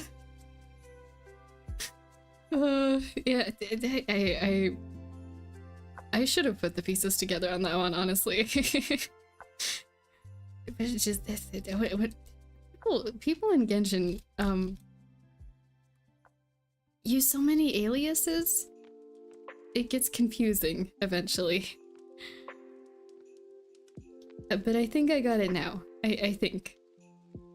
I do love— oh my gosh, that reminds me, I have to go back to talk to Caterpillar. If you finish the Narcissan Cruise Ordo and you haven't gone to talk to Caterpillar after it's done, please do. There's like 4 quests left afterwards, and I didn't know that.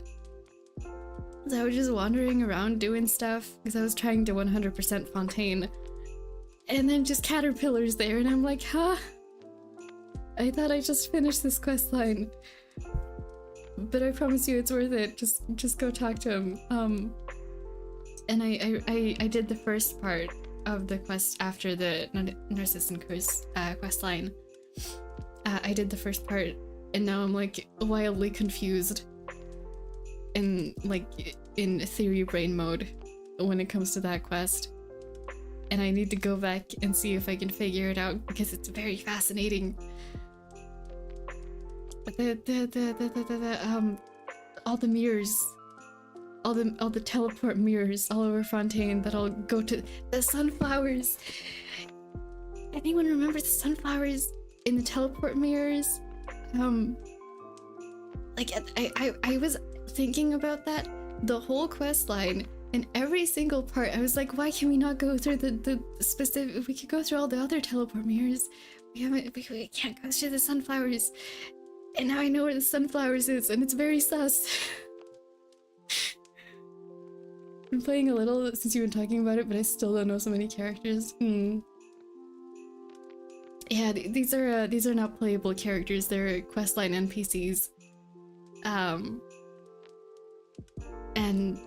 But they're so fascinating. Like, I can't stop thinking about the dog. Not the robo dog in that quest line. The normal dog in the post quest line. Who is that dog? We need context. I need information. I do not trust that dog.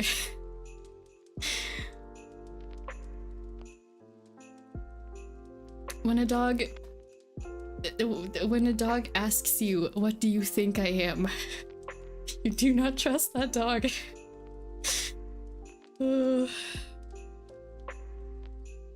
Yeah, I love Genshin lore.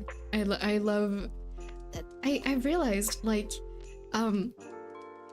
the games and anime and stories that have like the super convoluted lore where you have to dive in like 20 layers beneath what you can see to understand anything. Those are my favorite stories because it lets me hyperfixate on something and analyze stuff and organize stuff and write like lore documents and notes on stuff. I love doing that. That's like, so I realize I'm just like drawn to those kind of games where you have to dig deep. It's my favorite.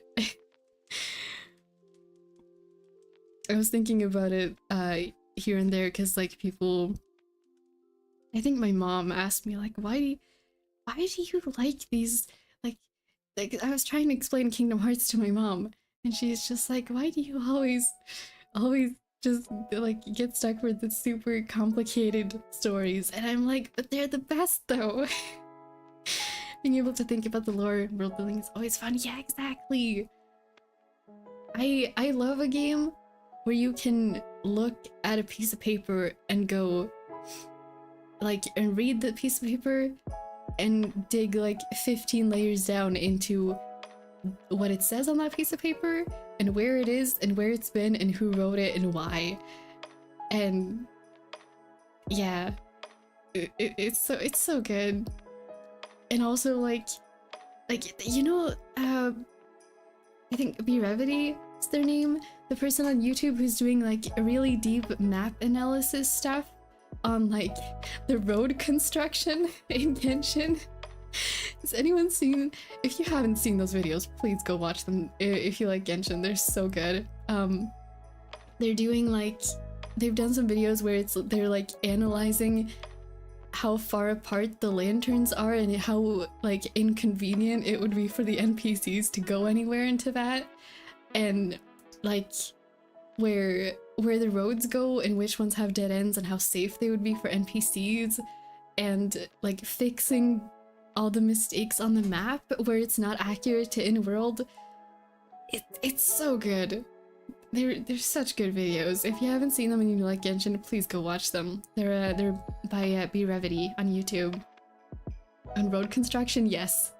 They've done videos on house construction too. They're just like, yeah, like analyzing all the NPC houses, like, oh yeah, this one looks good, looks safe. Oh no, this one, why is this allowed to be in the city? And they're like analyzing like looking at materials and how long it's been there and all the abandoned villages. It's so good. I love a game where you can do that and it makes sense, you know? That's the level of world building I need in my stories, in the games I play. Sorry, one moment, I need to pull my nose again.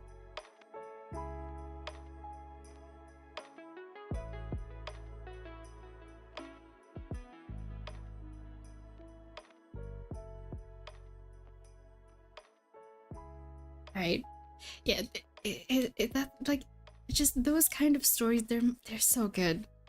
Where you can look at a world and see all the details.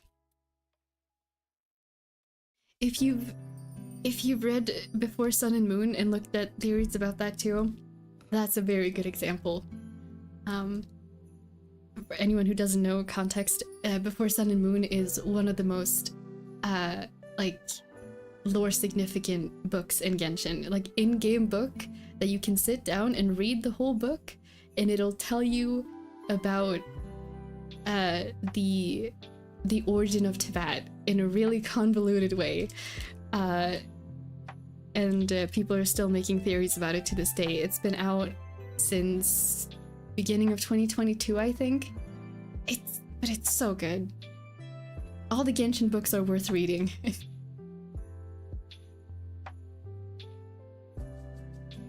Some more than others, definitely, but like a surprising amount of them have either really good stories or just or interesting lore or hidden secrets. Yes.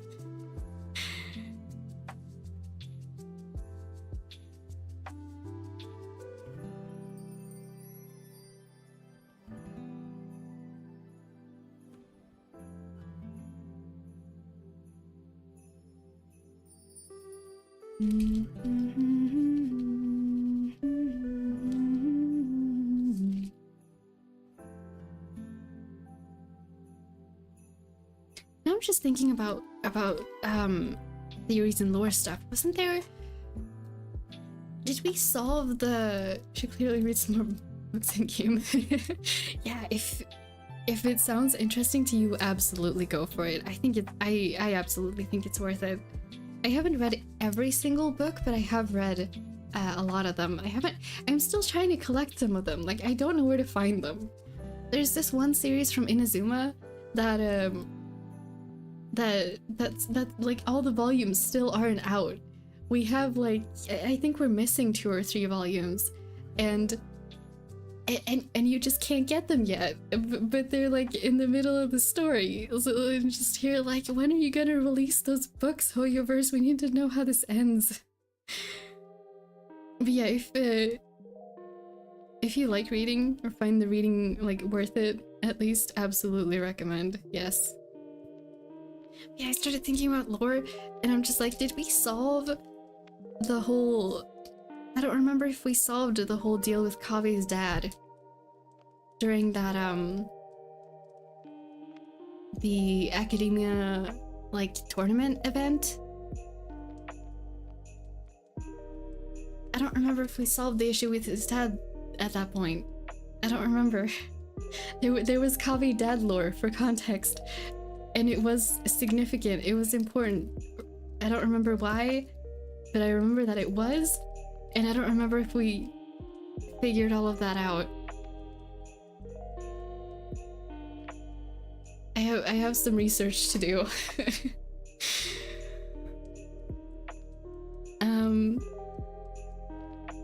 Let's see.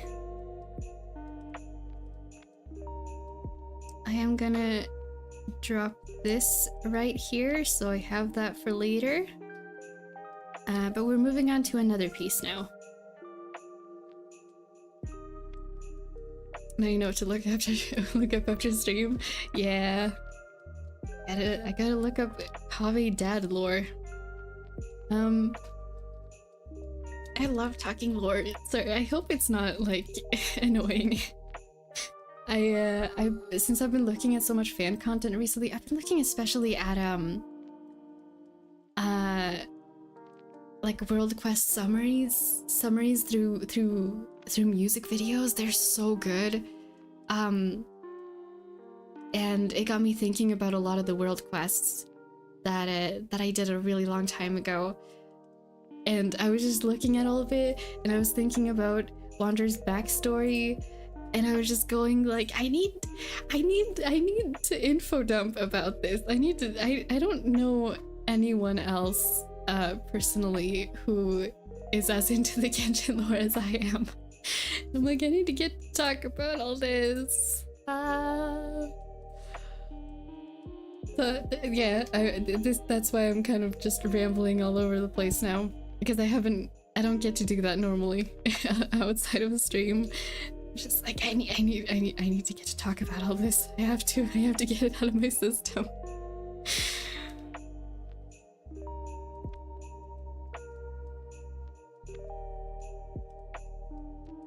Does anyone else get that? Like, super lore? I guess, you know, actually, I guess those, like, most people who enjoy lore in the way that I do probably make lore videos. Yeah. Stream's a good venting place for that, I guess. Yeah, when it's this kind of venting, definitely it is.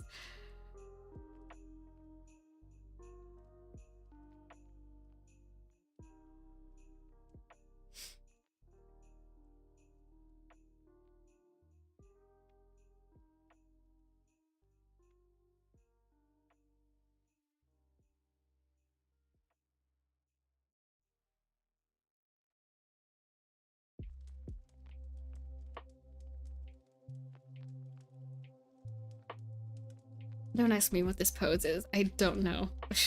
I started and this is... I started and this is where we started. And that's it. None of my friends really have the same hyperfixations either. I have to convert them sometimes. Yeah. I have managed to convince one friend of mine to try Genshin, and another friend of mine to play Kingdom Hearts, but I don't think neither of them are super into like, I don't know, theory crafting the way that I am.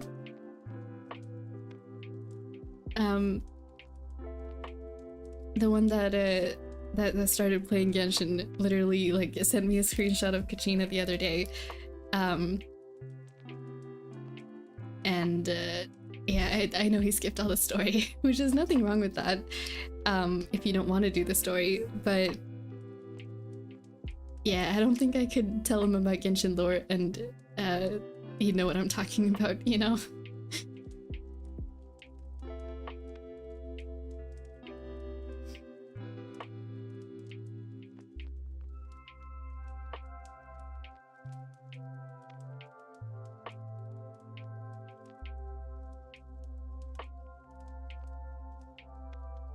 I got reminded this morning too of anyone who's been around the Genshin fandom for a while and has been in the Scaramouche hype circles before Wanderer was out. Does anyone remember all the Bohemian Rhapsody analysis videos? Oh, I loved those. They were really good. Just I think after Wanderer came out, one of those there was a video posted about that where it was just playing Bohemian Rhapsody and showing all the scenes of like all the relating scenes of Wanderer and Scaramouche and Kabukimono, and I'm just looking at it going, yep, accurate. Really get that. Hit or miss it, they'll follow the story, not just play the game and skip everything. Yeah. It was up to them though. I'm just glad he gave it a try. I'm glad he liked the characters.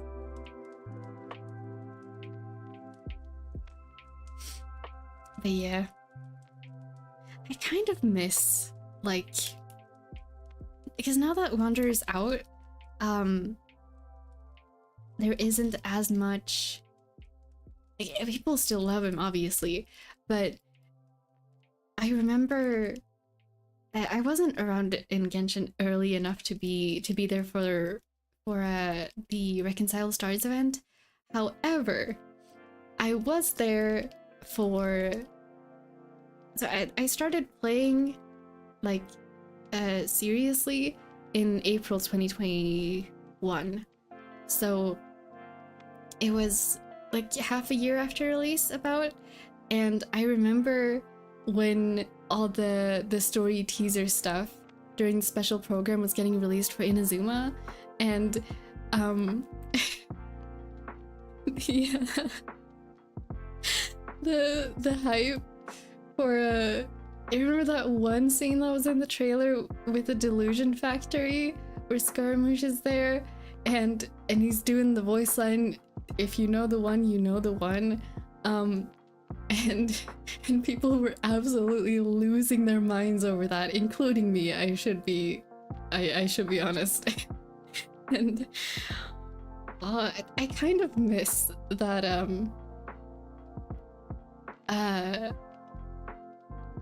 just the fandom as a whole being that like level of losing their minds over Scaramouche stuff. It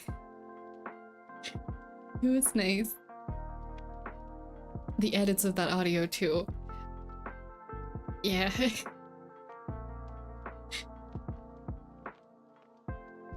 That audio has lived its glory days.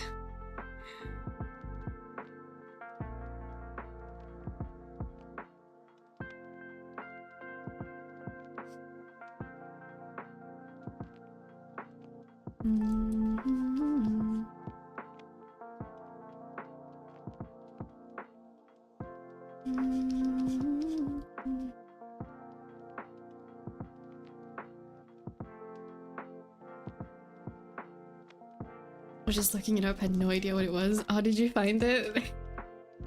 I hope you found it. If you found it, you'll know immediately. it certainly exists. I don't know what to say about it other than that. When if I can ask, when did you start playing, Eli? I'm really curious. It's like it feels like it kind of goes in waves of like when people join. I know there was a lot of people that started playing just around the release of Inazuma.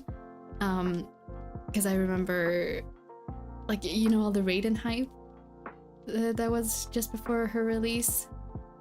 Hello, Willow. Sorry, I'm talking too much. I'm mispronouncing everything. Hello, Willow. Welcome to the stream. Welcome. But yeah, I know a lot of people were joining around the time of Inazuma release, and then I don't think there were that many people joining around Sumeru's release, but like mid Fontaine was also, I think, a pretty big hype point, or like the end of Fontaine, like when Chiori was coming out. That was a time when a lot of people were joining, I think. It makes me wonder, like, how many people even are there that still remember all these I don't know, these specific moments of time in the fandom when everyone was super hyped for the same thing. Joined like 2 months ago? Ah, I see. Really recent then. More out of intrigue because the character kept popping up here in stream rather than anything else. Wait, my stream convinced you to start playing Genshin? That's a new one. How are you enjoying it so far? I hope you're having a good time with it. I really hope so. Yeah, no, it's interesting because, like, I don't know, I treasure those memories a lot of like the Skara hype, and when Collie's trailers were coming out around Sumeru release, because everyone who cared about, well, not everyone, but most people who cared about the lore had read the manga by that point, right? And so when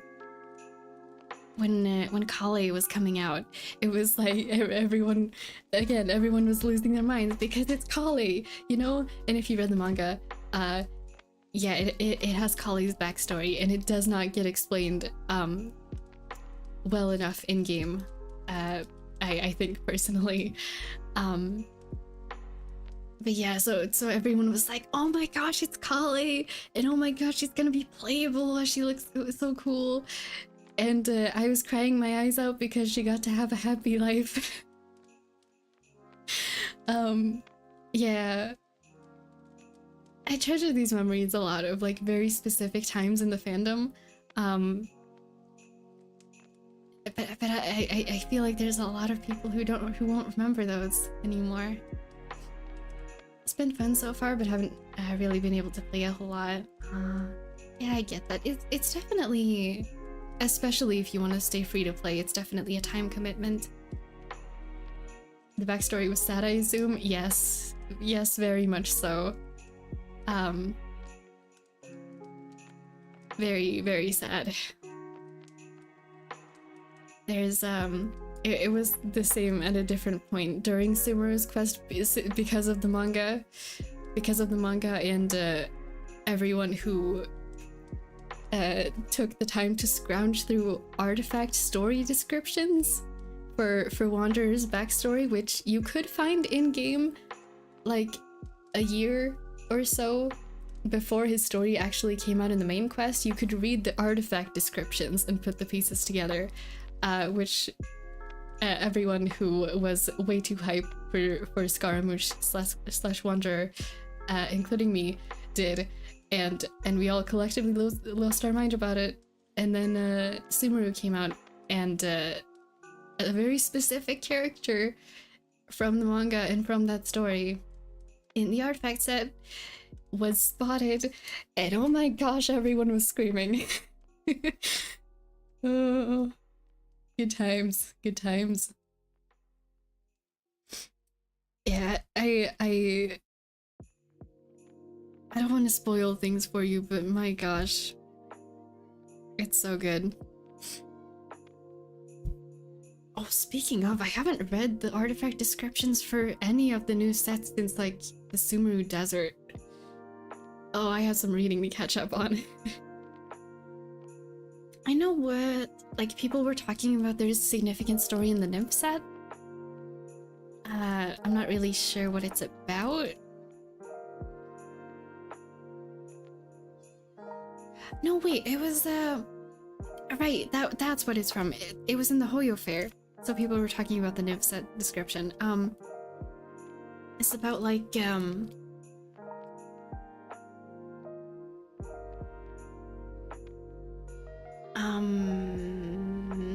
not the Narcissan questline, but the Marchus Hunter, right? With the giant battleships from the Hoyo Fair. Was it this year or last year? I forget, but people animated that story. It was amazing. If anyone wants to go read the on theme for the Wanderer stream, the artifact set that has Wanderer's story is the defense set from Inazuma. I forget what it's called. Hold on, give me a moment. What's it called?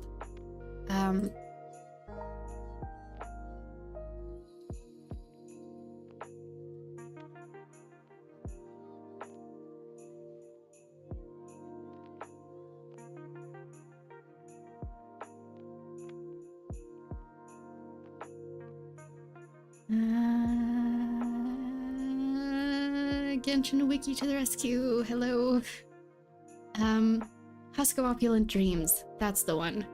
That character description, that's where you would go to find Wanderer's backstory before the Archon quest, before Sumeru was out.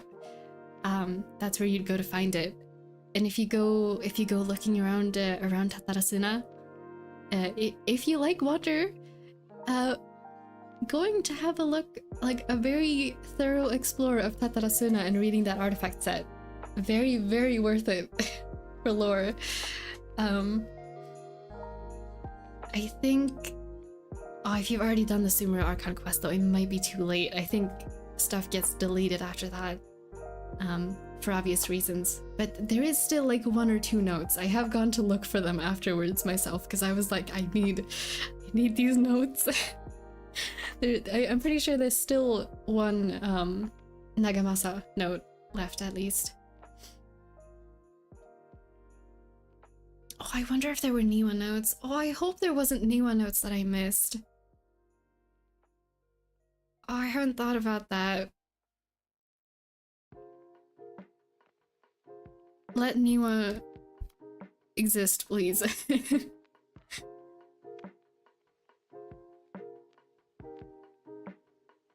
Oh my gosh, sorry, I just was reminded of this right now.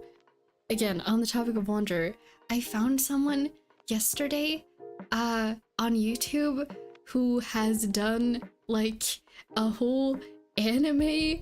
It's fully animated, free on YouTube, and it's Kabukimono's like daily life on Tatarasuna before everything went to chaos. And oh my gosh, it's it's so good. I think it was called the episode that I've only seen 1 episode, but it was so good. I'm gonna go watch all the rest of them eventually too. It was called Kabukimono and the Wanderer, and then I know they have a whole series called the Kabukimono and the Swordsmith, which, if that sounds interesting, please go watch it. It's so well made. Sorry, this is just turning into like fan art appreciation ranting, but literally this is all I've done for the past 4 days, just looking at all the amazing fan creation and theory, fan made, yes, fan made, fully animated 500 years ago Wanderer anime, free on YouTube. It's crazy. It's so good. It just I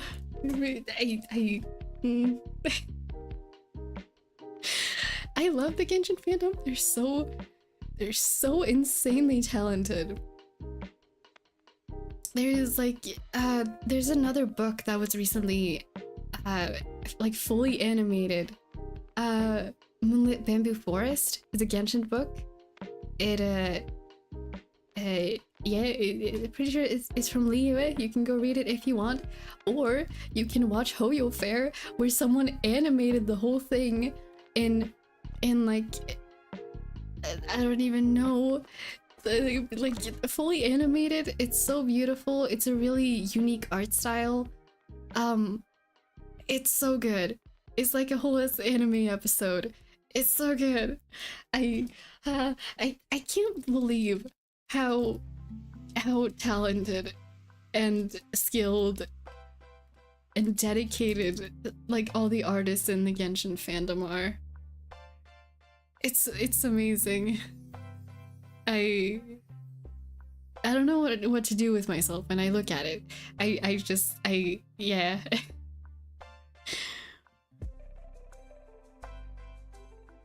It's like the fandom is making the anime before the anime is out. The anime already exists. It just happens to be on YouTube and like Bilibili. Is that how you? I may have pronounced that wrong. But yeah, it already exists. It's out there, and it's all fan made.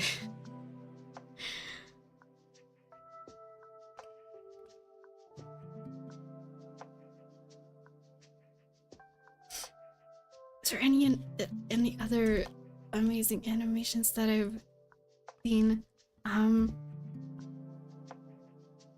There's so many good ones.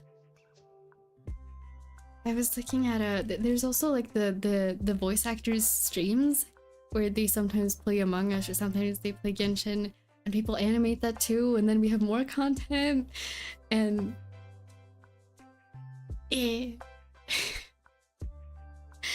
I love the fan creations so much.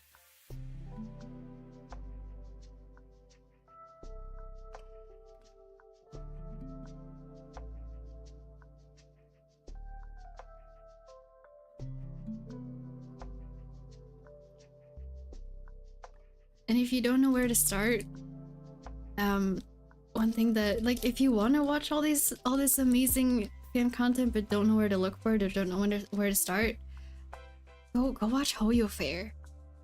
Watch the Genshin Hoyo Fair. It's so good. It's hosted by HoYoverse, but it's all fan made content. It's it's a live stream. It's basically a fan art festival of just all the amazing like fan creations. And then obviously there's a ton more. I'm pretty sure people submit them, and HoYoverse is like, okay, yeah, this one gets it, and gets put on the official live stream, and then people post. Even if they don't get in, they still a lot of people will still post those online, and it's so good. Also, Akatsuki does fan songs for Wonder and for Genshin in general. Circus Addiction. It's so good. Amazing song. If you like the anime, the Animo Boys, go watch it. Sorry, I am just full on rambling now. If you want me to stop, someone's gonna have to tell me to stop, because this is all I want to do right now. Just, yeah, rambling and getting to talk about amazing fan creations.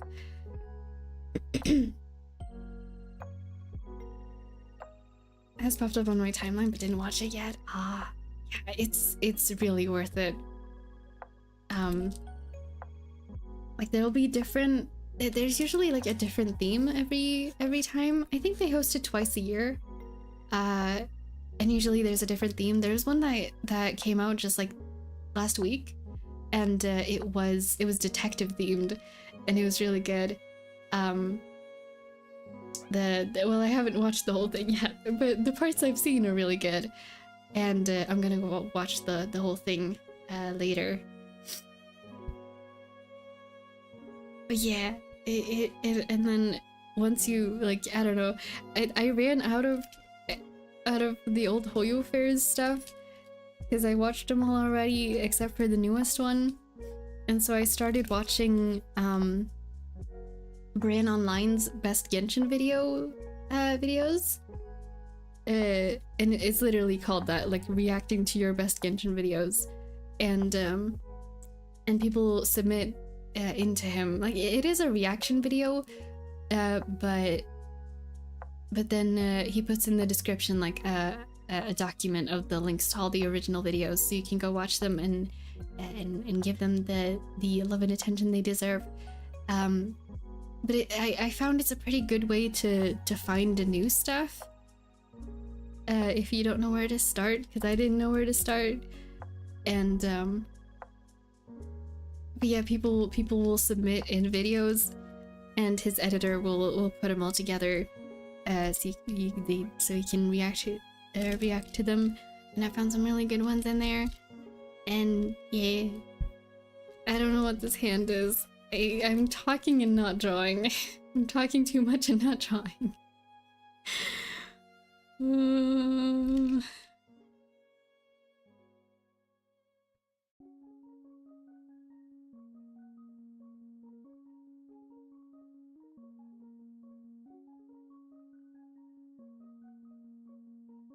Okay, I'm gonna have to move you over there so I can see the back of the outfit.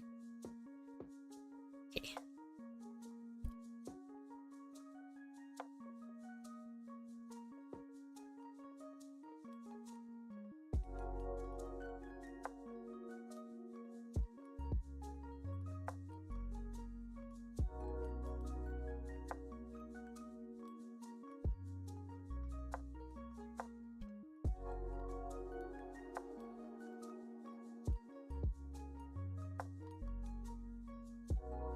I just thought of something. I don't know if anyone here is gonna have the answer to this. Probably not, but as I've been watching a lot of Genshin content recently, I found out that when people do like videos on best character builds and stuff like that, for some reason people call it theory crafting. And I don't understand why, because I think theory crafting should be like lore related, right? And yet people call it that when they do their Genshin builds. And I don't get it. Sorry, I have to blow my nose again in a moment.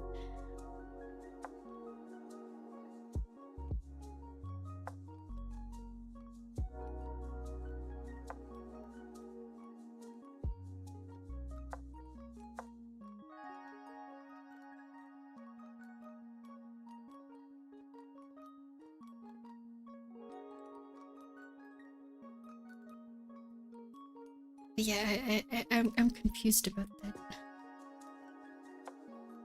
I think that's an old school MMO thing. Oh. I see. Okay, yeah, that makes sense then. It just, like, in my head, it makes sense for that to be a lore related term. Builds and specs were always called theory crafting back then too. Oh. Okay. I got my answer then. Thank you for explaining. Yeah, because whenever people would talk about like their Genshin builds and they would refer to it as theory crafting, I would get confused and then be like, wait, we're talking lore in this video? Oh, and obviously that was not the case. Well, I'm glad to know that now then. Thank you.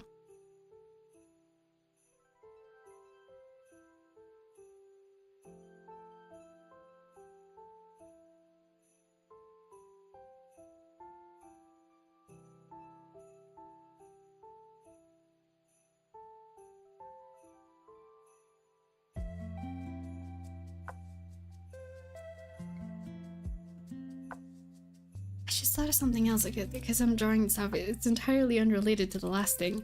But does anyone remember there was a very specific period of time where everyone was drawing Wanderer in Ayaka's Fontaine dress? And it was so pretty, but I don't understand. It was like, I don't get where the idea started. It was a fantastic idea, but I don't get where it started.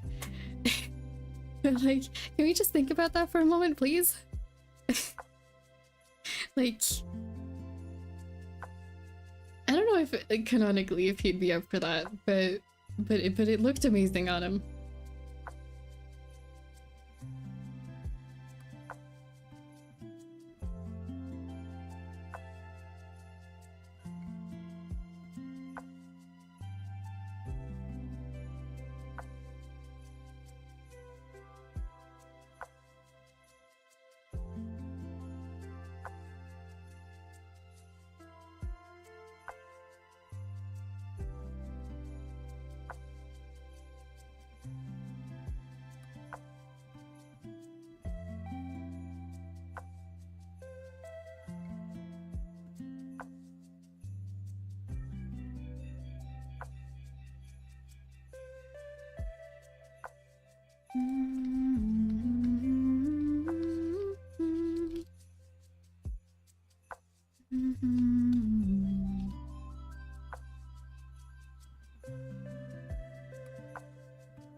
Yeah, I don't know what to do with his hand now.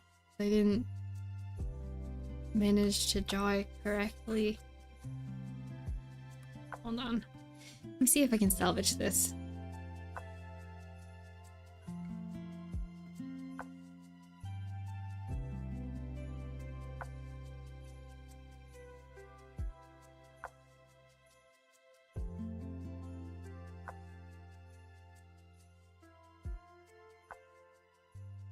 Oh yeah, if anyone follows Eva Dudu's art on Blue Sky or Twitter, I think they're on Instagram actually too. The birthday art that they drew for him today, or that they posted for him today, it was amazing. It's they have like, they do comics and they have like an ongoing saga of Nouvellette thinking that Wanderer's hat is a shell, like you know, because he's an otter and he wants the shell, and so he keeps taking his hat because he wants the shell, and then Zhongli wanting to use his hat as a teacup for the maximum amount of tea. And he's like, Wanderer is constantly like just trying to keep his hat intact, right? And today they posted, like Zhongli and Nouvellette are like, I don't know, staring angrily at each other because they both want the hat, and then Traveler just whisks Wanderer away with his hat, just be like, nope, is my hat umbrella. Oh, I love it. Everyone just wants Wanderer's hat for one reason or another. Zathos wants to wear the hat, Zhongli wants to drink tea out of the hat, Nouvellette wants to hold the hat because he thinks it's a shell, Traveler wants to use his hat as an umbrella.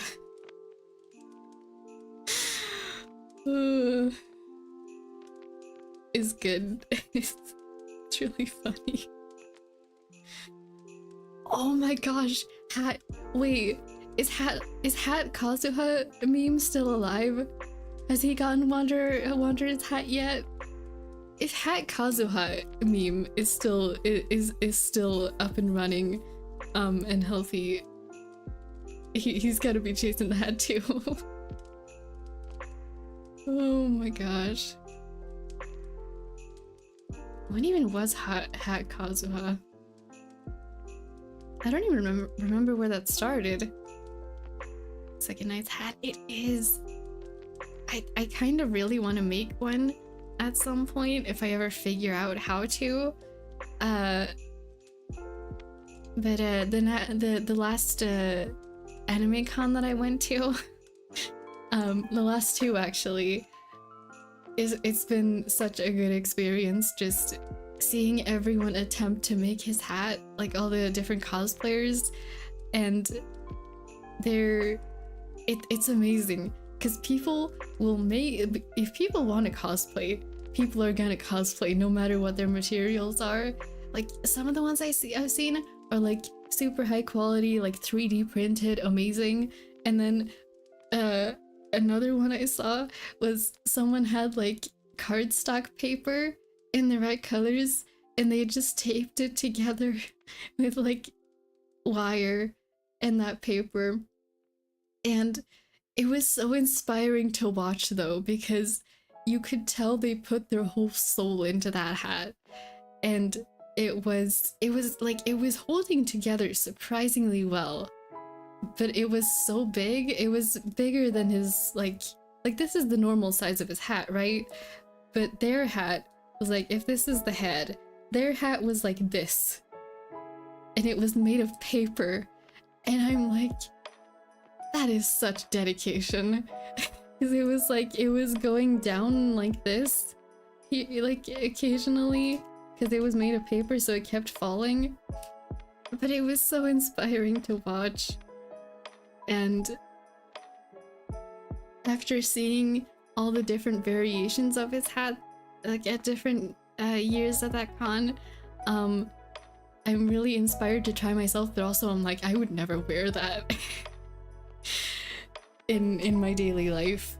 Other cosplays that I do, like I just wear them like whenever on a normal day because I like it, but I don't think I would have the confidence to wear that hat as a normal everyday hat, which makes me kind of hesitant about it. Surprising that held up as paper. Yeah, I'm surprised too, but it was really cool to see. I'm genuinely curious how much tape was in that though.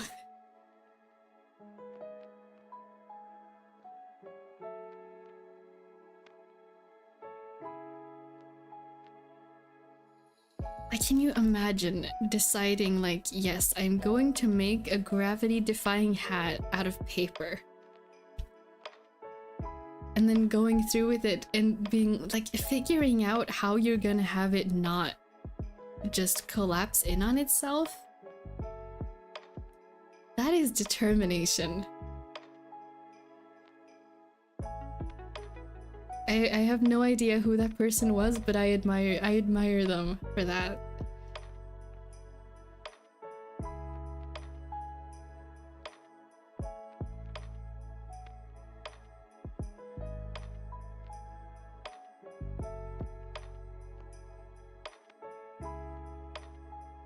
Hello, meme. Welcome into the stream. Welcome. Hello. I hope you had a good New Year. What are you doing?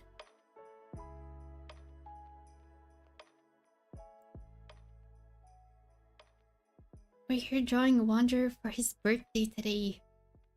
Yay!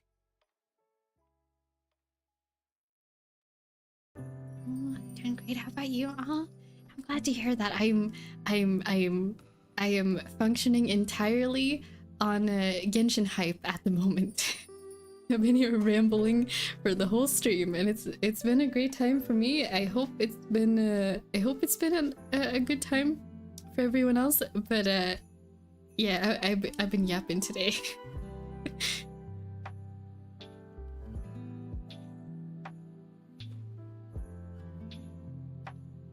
Very excited for Genshin lore and Wanderer birthday, and yes. Hold on. Okay, you can't see his hands. It's fine. I thought I got the glove wrong. I was like, hold on, this needs fixing immediately.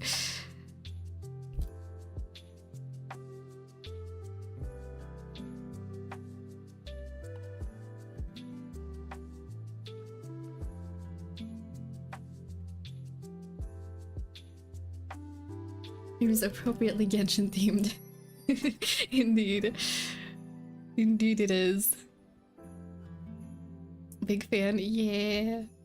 I love Wander. I love Wander so much, you have no idea.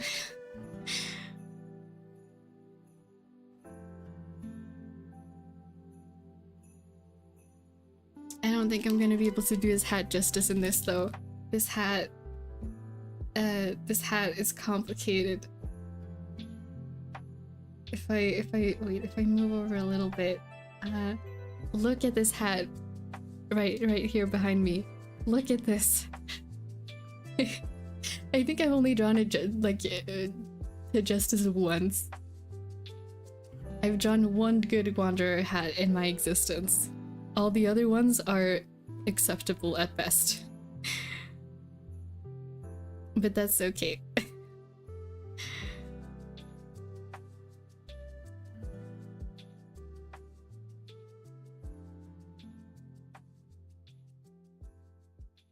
Oh, actually, I should be looking at the profile since we're drawing it from the side.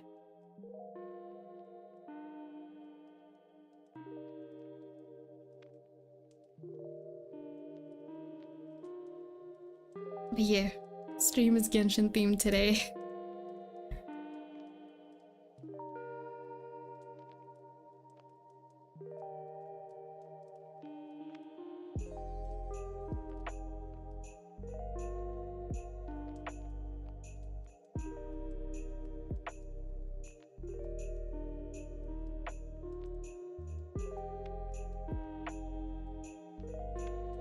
I don't know how many people who play Genshin actually participate in the Hoyoverse like web events and stuff, but there has been one going on with the release of Natlan that I've been taking part in here and there, and a part of it is that I think the test has been different on the different versions. The current version is like season 3 of it. But it's been going on since September, and each of the different versions have like a different like kind of personality test in the beginning of it when there's season resets, and it categorizes you into one of the Natlan clans, and you get to have a little baby Saurian to take care of, and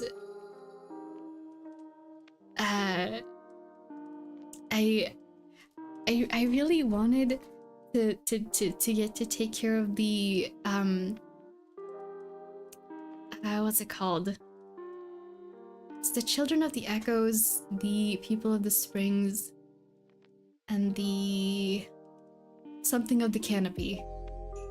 The Scions of the Canopy, that's it. I really wanted the Scions of the Canopy ones because the Saurian is so cute. I think it is like that one and the Nightwind people Saurians, they're my favorite Saurians, and I really wanted that one for the first season, so I picked that one. But on all the personality tests, like except for the newest one, including other event stuff, it put me in the People of the Springs. And you do get to choose it afterwards if you don't like the one you get, but I just found it funny that it put me in the People of the Springs every time. Because I don't think I relate to that much of like the I guess I've come to terms with it more now. I get why it did that for me, I think, but I didn't relate that much to the thinking process of the People of the Springs in the beginning, at least. Now I kind of get it, but I was like, yeah, I don't know. Then again, Scions of the Canopy,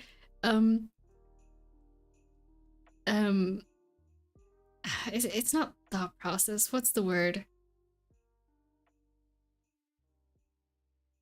Like, belief, kind of? No, not really. It's like they're kind of the way that they view life, I guess, is different in each of the clans, and I thought like I thought I wasn't that much of a People of the Springs person, but I'm definitely not a Signs of the Canopy person. For sure. I just really wanted the baby Yumkasaurus.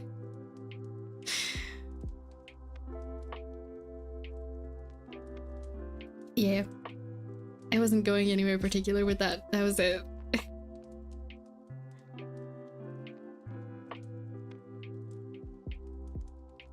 But I on the second one, like you get rewards for your Hoyoverse account, like decorations and stuff. Depending on which clan you join. So for the first one, I was in People of the Canopy, the Signs of the Canopy, sorry. And the second time was when the second part of Natlan released. So a lot of people were choosing the Flower Feather clan for that one, but it put me in the People of the Springs again, and I was like, no, I want the Masters of the Nightwind. Sorry. And now it's the third season, and it surprisingly it put me in the Flower Feather clan for this one, but the test was only one question, so I don't trust it as much. But now I'm like, okay, Genshin, I get it. I'll go to the People of the Springs this time. Yeah. Hello, Moon, welcome to the stream. I've been talking so much, my pronunciation is going out the window, I guess. Yeah, welcome to the stream. We're John Wander talking Genshin stuff today. Hope you're doing well. I hope everyone's had a good New Year's celebration. Hey.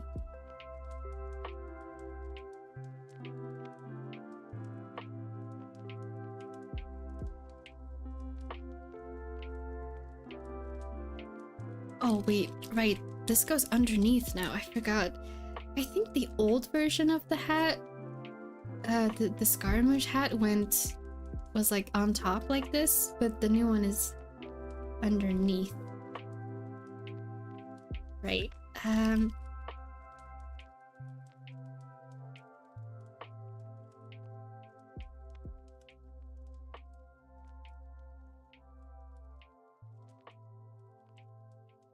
at least they were consistent. Yeah, true. Yes, I'm doing this, bit tired. Oh, I'm glad to hear you're doing okay though. Hope you get to catch up on some sleep soon. No, I'm doing good. I'm not. I feel like I'm not making much sense today, but it's because I'm too excited about Genshin. It's because I'm too happy. So, yeah. I'm just yapping Genshin lore today. And stuff. I'm talking. We've been all over the place today when it comes to Genshin. We've talked lore, we've talked character, we've talked the Wanderer specific stuff. Yeah, it's been good.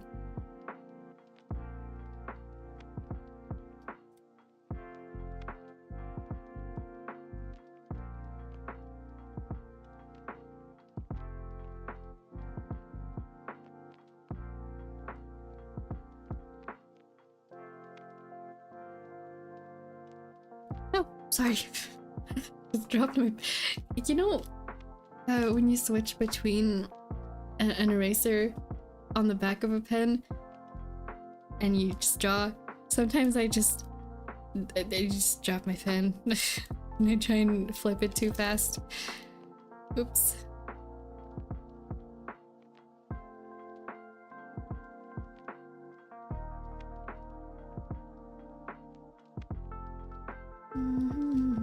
Oh wait,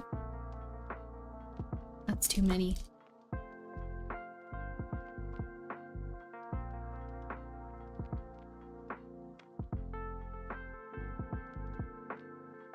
I'm getting really excited as well for the FNAF stuff that's gonna come present year. Oh really? I didn't know there was FNAF stuff coming out this year. What's coming out? I know about Help Wanted 2 coming to Switch, is it? Right? And then I think that's all the news I know about. Is there anything else?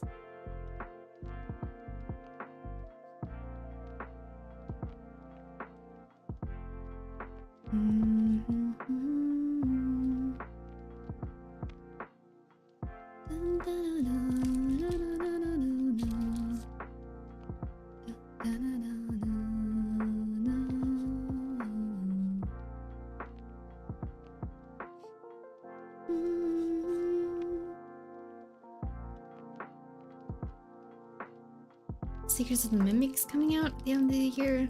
Like a FNAF movie comes out. A few other things in between. Wow. Secrets of the Mimic. Is that a game or a book? I still haven't finished the Ruin DLC, so no spoilers, please. But I do know about the Mimic. It was impossible to be in the FNAF fandom and not know about the Mimic by now. I've been trying to avoid like theory videos though. And stuff.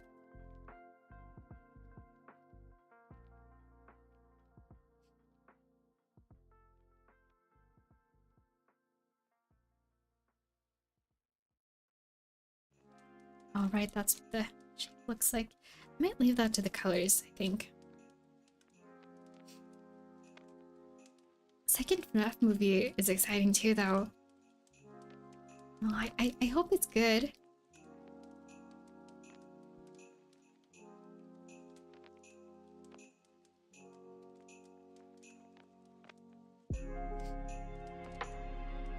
You know, I should probably save this at this point. I haven't saved this once. Here we go. Okay, give me a moment.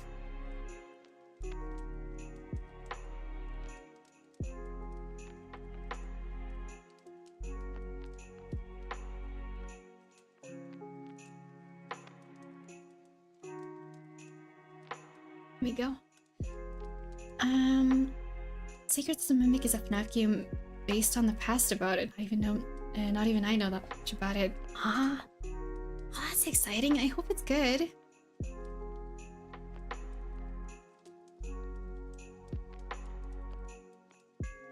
Well, yeah.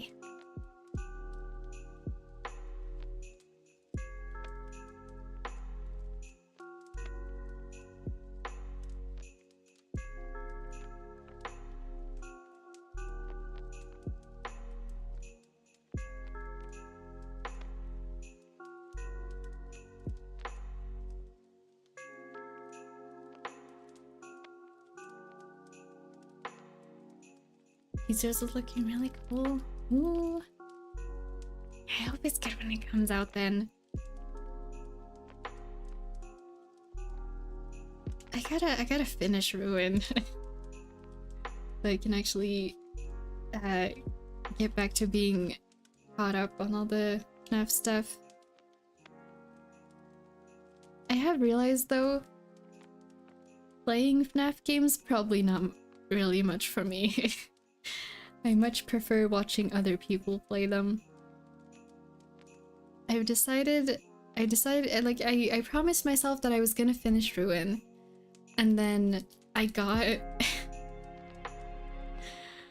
a Help Wanted 2 because I have access to VR now, and I'm really nervous about it, but I promised my friends that I'm going to stream it so they can see me get scared. I'm probably not finishing that one all the way through, but I'm definitely gonna be streaming that at some point if I can figure out how to stream VR. Yeah, after that though, I don't think I'm gonna be playing any more FNAF myself, probably.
Well, VR, I know I've heard can be difficult also to figure out the controls depending on. Well, you don't know. Markiplier. Yeah, I haven't even like opened the game up yet, so I don't know what it's gonna be like or how difficult it's gonna be, but I'm gonna try. The only thing I've like played in VR so far is VR chat. Just looking at cool world. I did get to wander around the Genshin like worlds, and I cried a lot. And it was a good time. And me and my friend went wandering around there's a VR chat world that is the pizzeria from the FNAF movie. And it's terrifying. It's so dark and super scary and so tall. You feel like a child standing in there. It doesn't matter what your avatar height is. You feel so small standing in there, and it's cool but scary. Also, you can turn the lights off and it goes all dark and the music stops, and it's really spooky.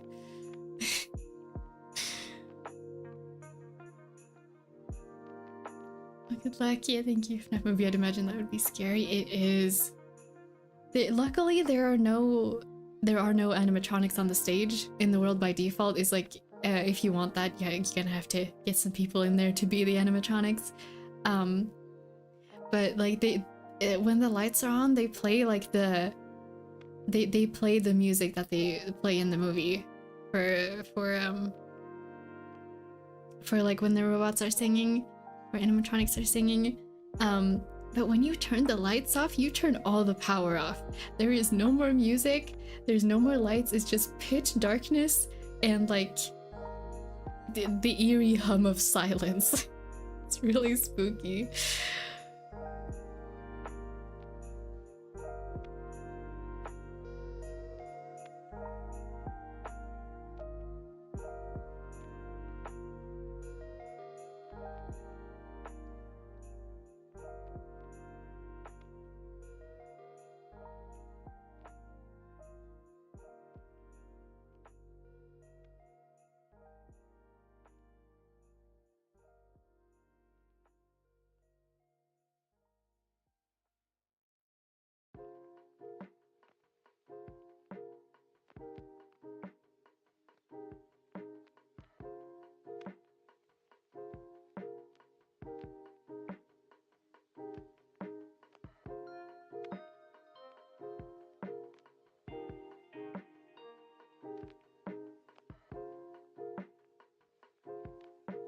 Not as bad as having that fear of an animatronic jump scaring you. Spooky though.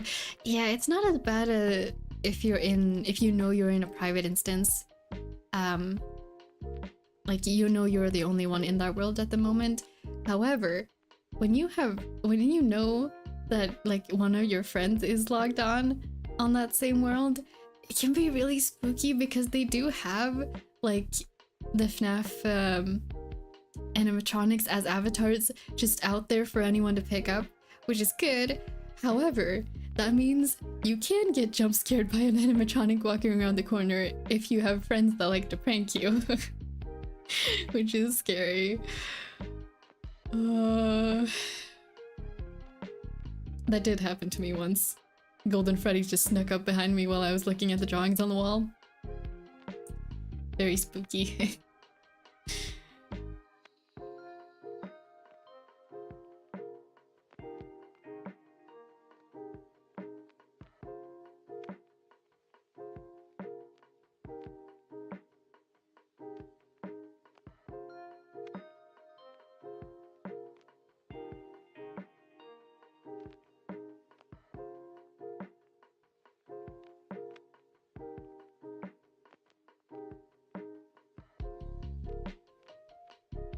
It was a good prank, but my goodness was I scared. It's really scary. They're so tall too. Like I've noticed this a lot. Like when I put my accurate height into VR chat, I'm so small. I'm tiny. And I don't know if that's intentional or if like you're supposed to add height just by default to your avatar for everything to be accurate. But that Freddy, that golden Freddy was very tall. Very, very tall. I feel like my friends would do that as well. Yeah. It's a tempting opportunity, I feel like, for most people. Oh my god, have you seen Music Man in VR? He's freaking gigantic. He's so big. Like, he's like the size of a house.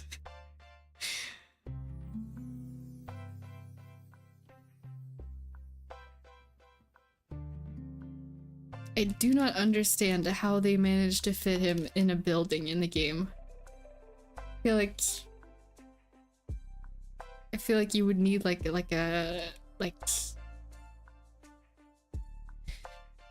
one of those plane garages, you know? I don't actually know if they have a proper name, but I feel like you would need a plane garage to fit Music Man in any building ever. At least if it's a DJ Music Man and not Mini Music Man.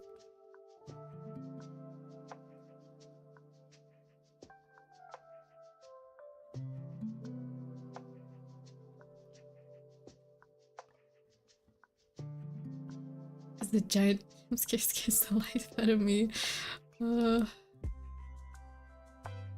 Yeah, it's really scary.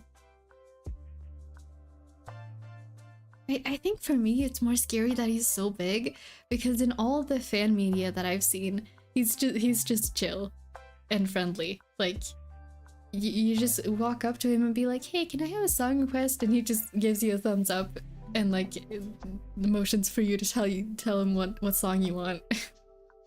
I feel like that's at least on the whatever side of the fandom I'm on. That's how that side of the fandom has decided he is. It is kind of spooky that he is big enough to eat you though. Like, I don't think he has a mouth. It's kind of just an LED screen with some teeth in front of it. But if he had a functioning mouth, he's big enough to eat a human. Like an adult human, and that's scary. I feel like we should be glad that the animatronics do not have like well, I guess the current canon equivalent is also scary. I was gonna say I should be glad that they don't have like I don't know, biological bodies so they can actually consume things, but them being robots that still consume things is also scary. Meanwhile, in the games you normally have to run. Yeah. Can we have chill Music Man? Song request Music Man? Reminds me how the daycare attendant does not have a functional mouth. Yeah, that makes me so sad. Have you seen the fan art of Sun and Moon trying to eat the candies?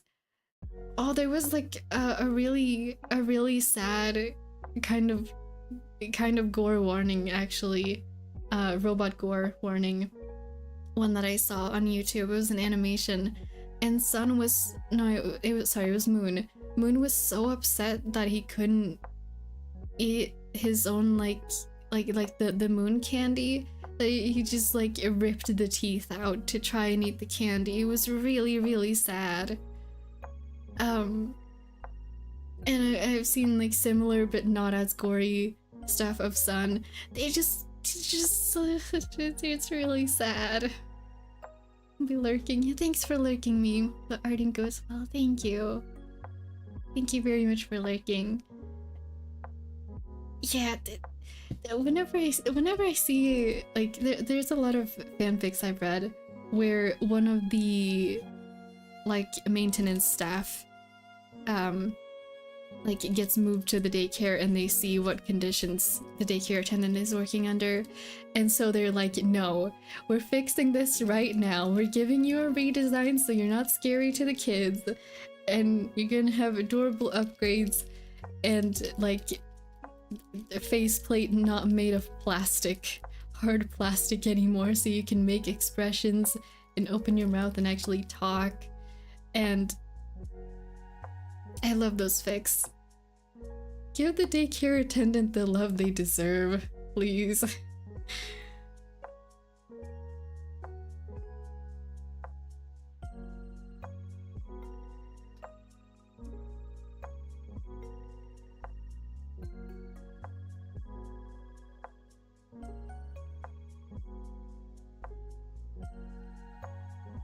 So sad.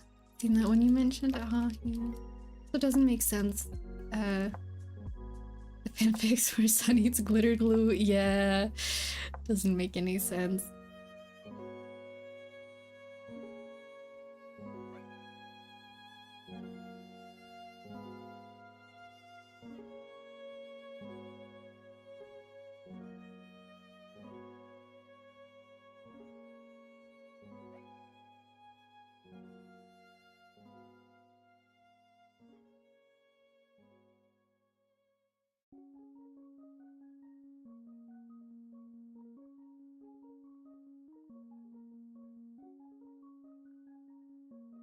Yeah, I definitely know what we're doing next stream now.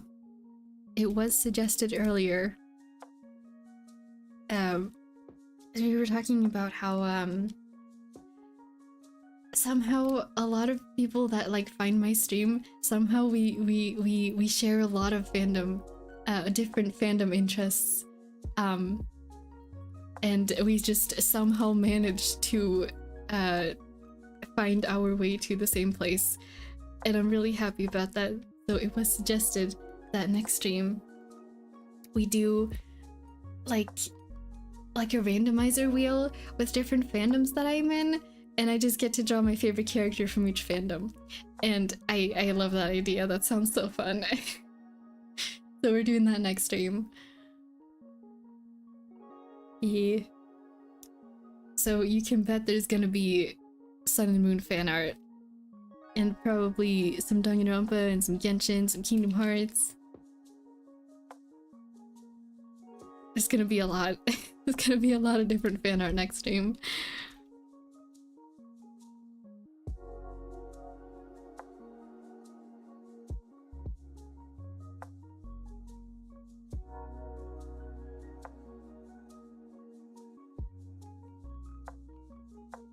Hey, it's gonna be a lot of fun. I'm looking forward to it.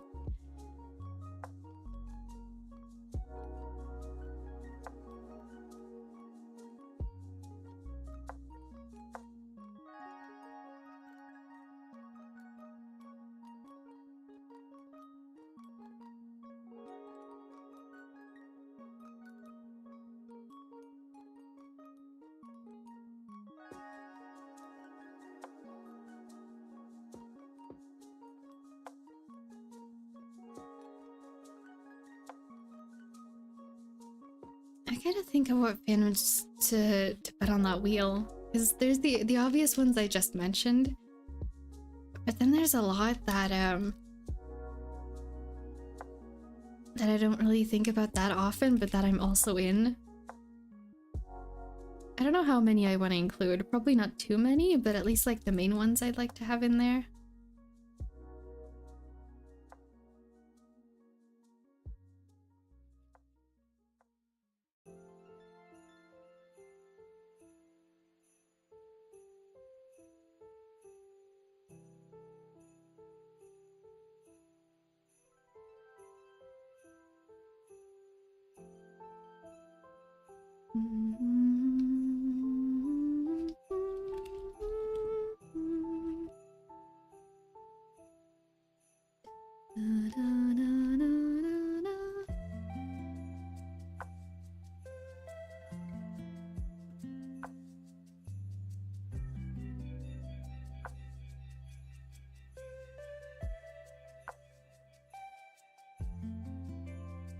Many too.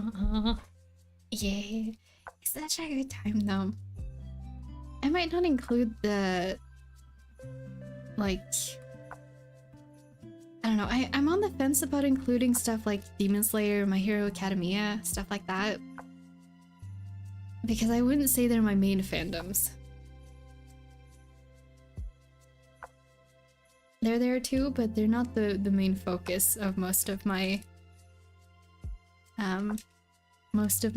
art and creations.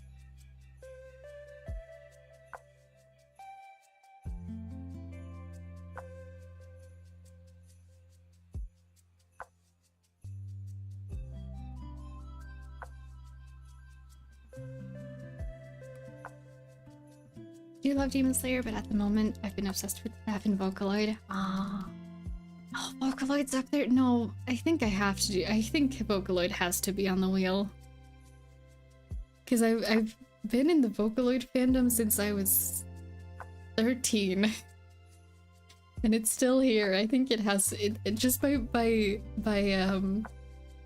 seniority. It has to be in there. I think. You get a wheel that gives larger chunks for your main fandoms and smaller for your other fandoms if you want to include them. Oh, that's a good idea. I don't know. I don't think I know a wheel like that though. Is there a wheel like that? Hold on.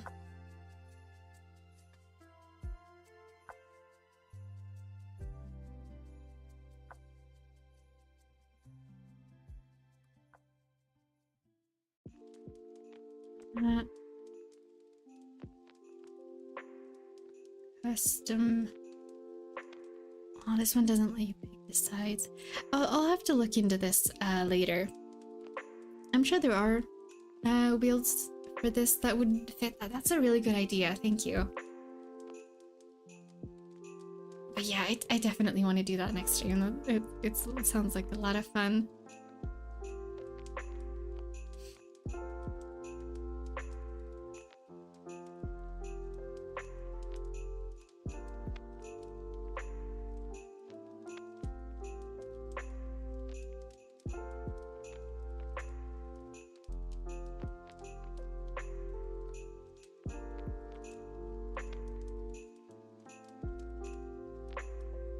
Let him smile, because we don't see it often enough.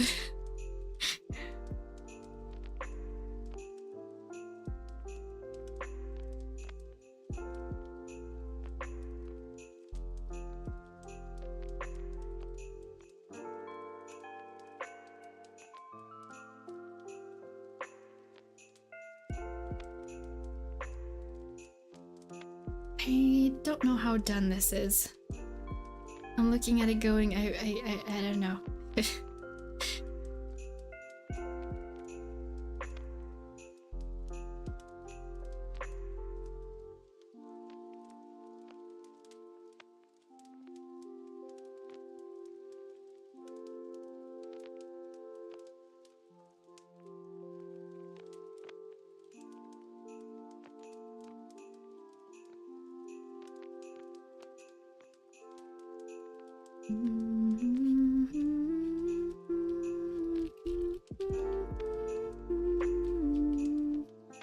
That did not turn out equal. let me try that again.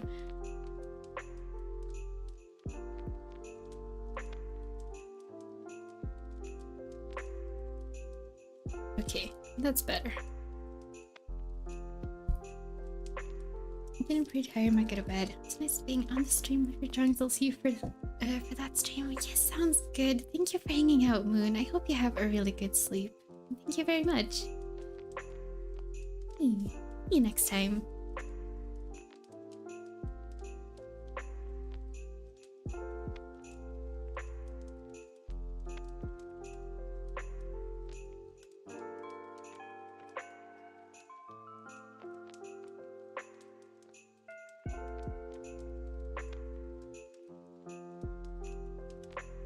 It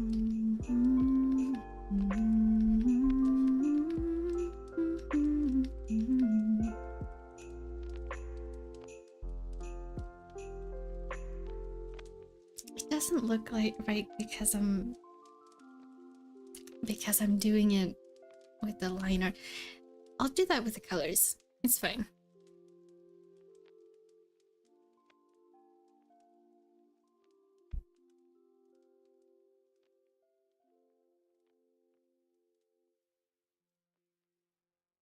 Okay.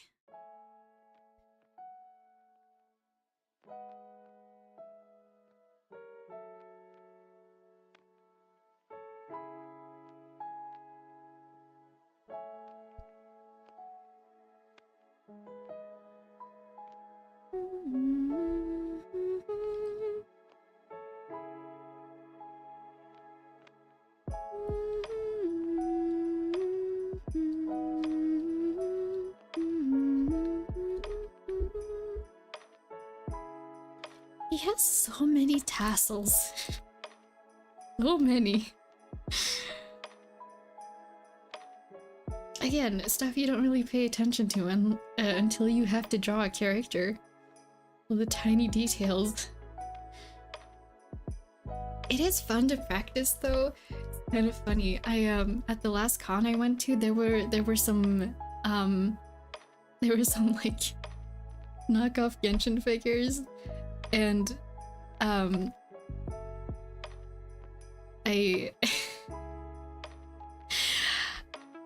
the only one I wanted was the Venti one, and I ended up getting it even though it's a knockoff because I just want anything Venti. But I was looking at it and I was noticing like, oh, that pattern's not right, or this detail isn't right, and then I caught myself thinking that, and then I was like, I've drawn Venti too much. The fact that I know that that pattern is not right says something about my art, about the time I've spent drawing Venti. It's a good time though, no regret. Every Venti drawing I have drawn was worth it.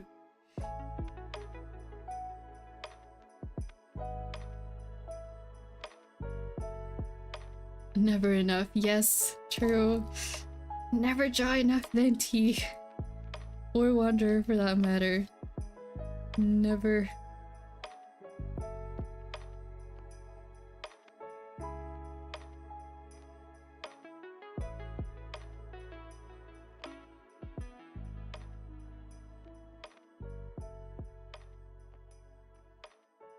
Oh, I never finished my last Venti drawing, I just remembered.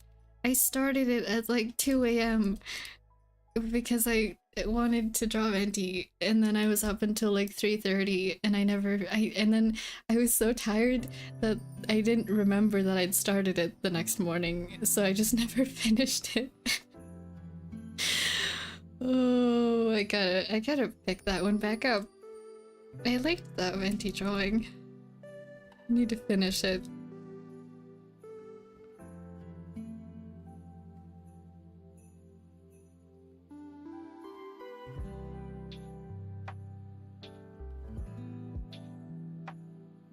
Oh, the proportions on this are so off.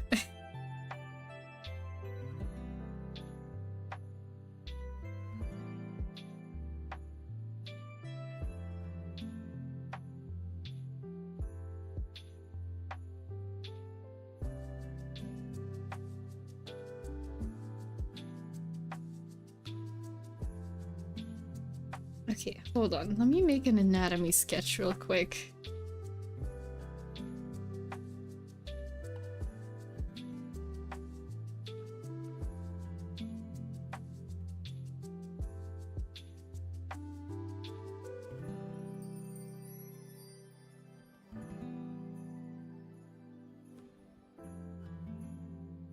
Starting and drawing at 2 AM.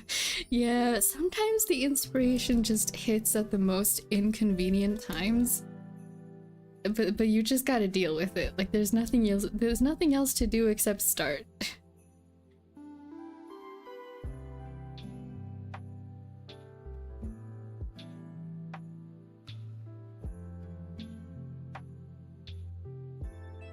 that's not where the arm goes.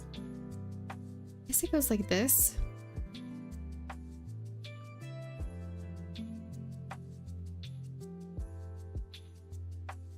And then flip it for anatomy proportions.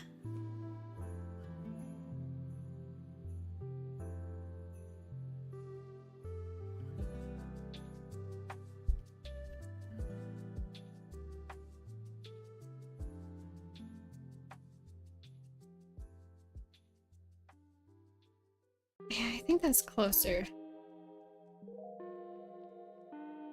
Yeah, that's definitely better. Okay, I have some fixing to do.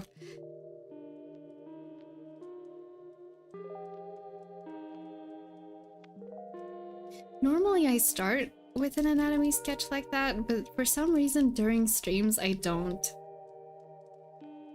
And I couldn't tell you why, because I don't know.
Gosh, I just remembered.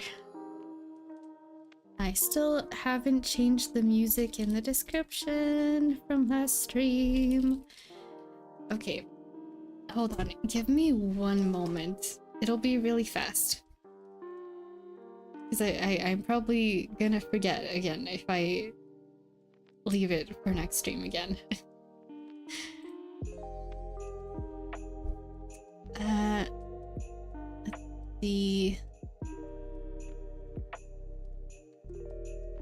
If only you could copy titles, like copy text in Spotify, right?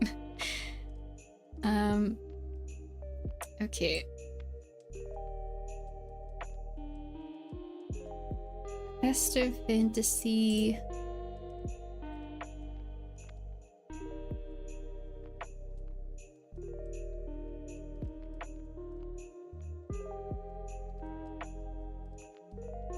Christmas beats for cozy season.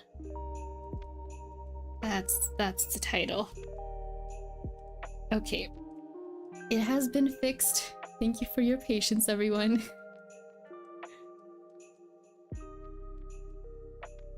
I'll have to go and copy that into the last stream too, because we did listen to the same one last stream.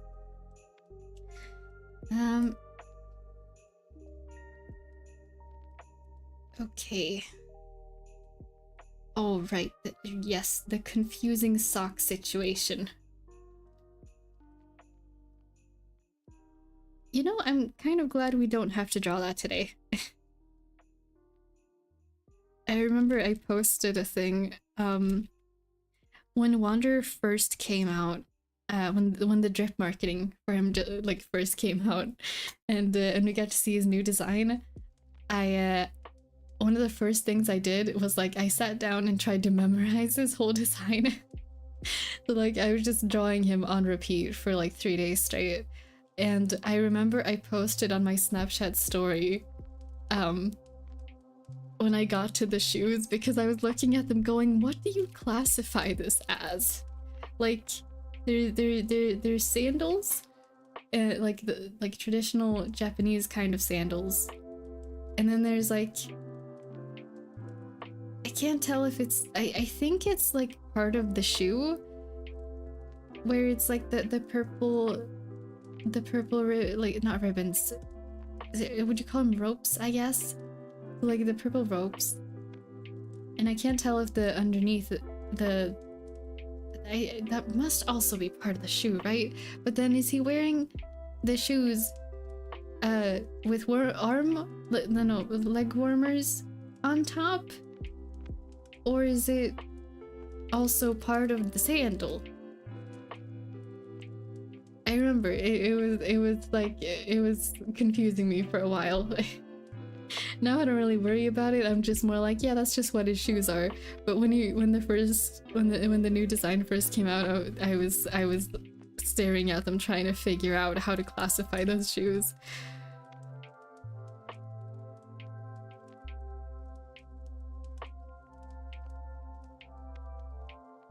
Luckily today we only have to draw the top part.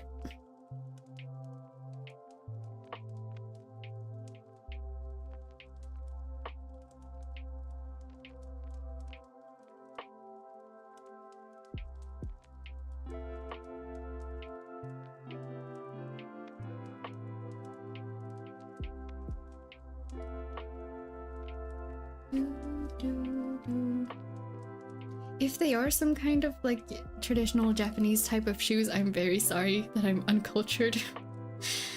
I've just never seen these like this kind of I've seen the bottom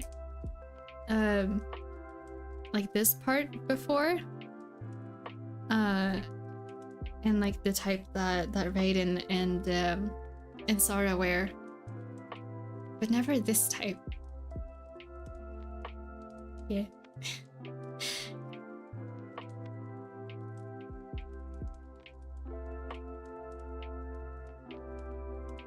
Not sure, never really seen before like that either. Yeah, it was a first for me. I bet there are types out there though that I haven't seen, because you know, it's not my culture, so plenty of things that I don't know.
I hope that's better.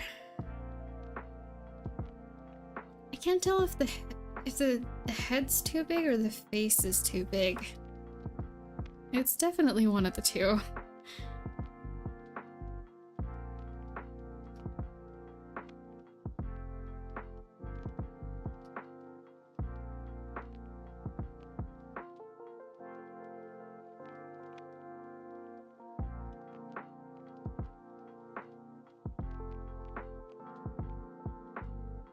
Maybe it was just the eye was too big.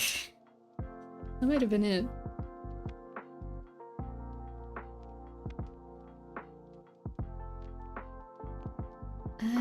Let's see.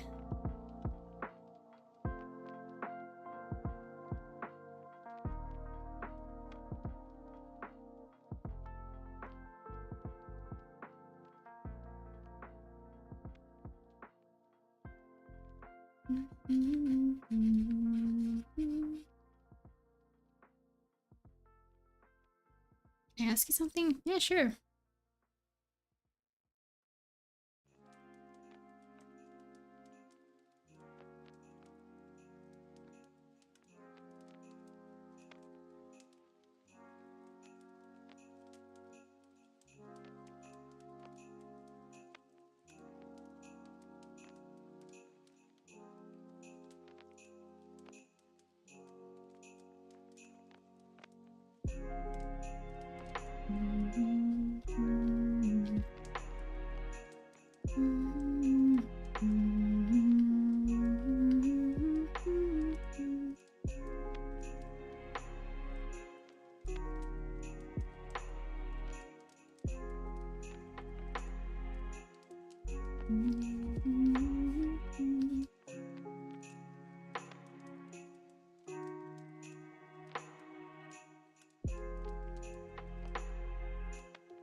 Not so bad, I think.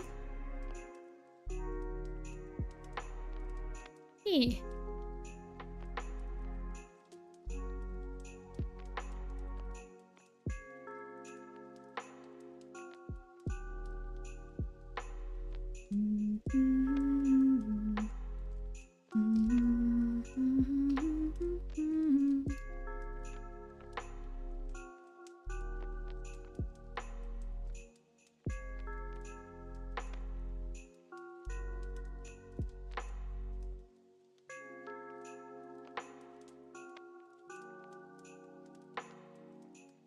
Looking good.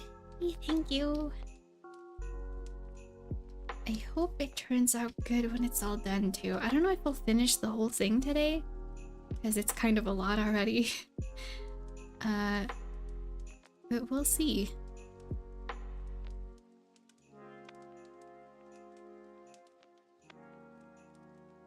I do like it so far. That's a good start.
I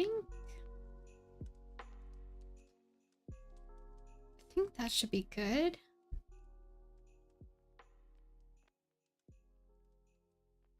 Almost. Now we can see all the areas I missed. It's so cute though.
Okay, nice. So now, save.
I have no real plan for what this is going to turn into, by the way. I'm just kind of going for it and seeing where it takes me. Yeah.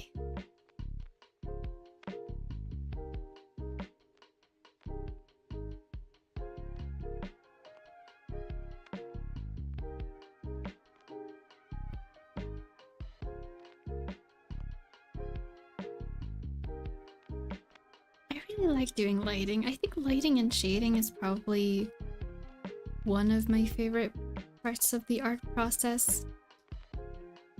Because it's just like when the whole thing really comes together, you know? Like some things won't make sense until you start shading it. Specifically with the perspective stuff. It's really like that. It doesn't really matter for this piece, but I think it's really cool how you can have a sketch and have it not really make much sense to the eye, and then you shade it and it's just like, oh, now I see what I was going for. I just think that's really cool.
Being the shading process is always so cool. I love seeing how other people do it too, because everyone does it so differently. It's really interesting.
Should have put the I should have put the gradient and the solid color in different layers. I forgot. I'm just gonna have to work with it now, it's too late.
Sometimes I wish that we got to see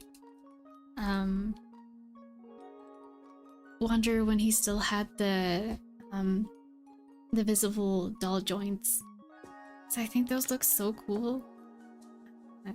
I know we do have like a canonical lore reason why we don't see them, but I sometimes wish that we got to see them. That would have been cool.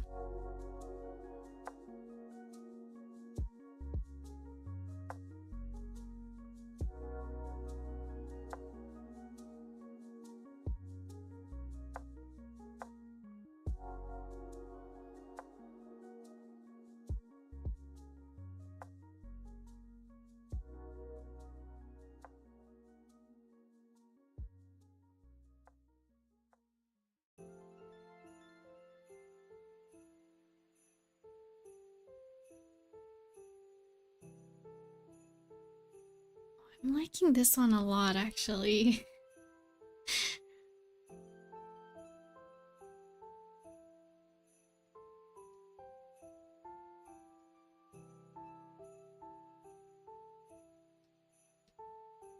Okay. Let's try to do some colors. I don't know if I'll finish it. I probably won't finish the whole thing today. We've already gone overtime by a whole hour.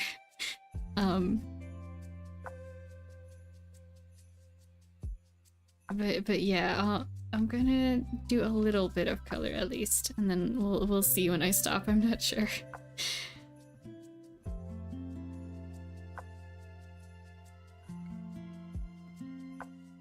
And I'll probably have to adjust the colors and all the shading.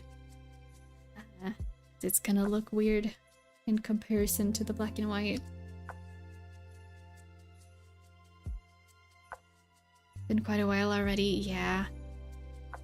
I usually try not to go over 3 hours, because that's when my energy starts, well, no, not starts. 2 hours is when it starts going down, usually. And then usually around 3 hours is when I start getting quiet because I have no energy to speak.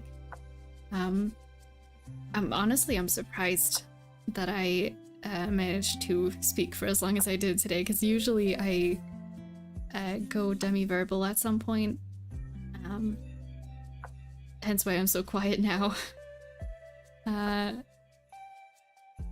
And I figure it's not too much fun to watch me just sit here being quiet.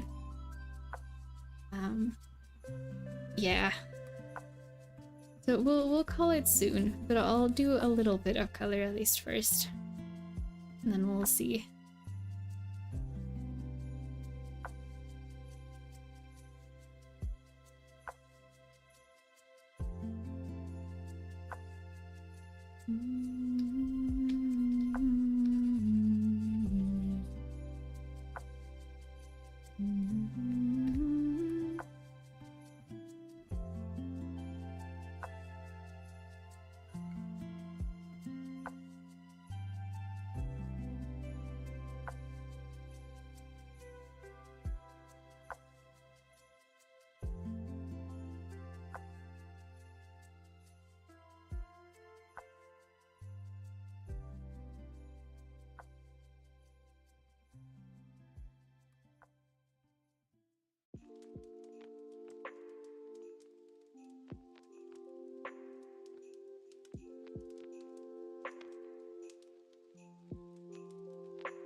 Are you mad? No.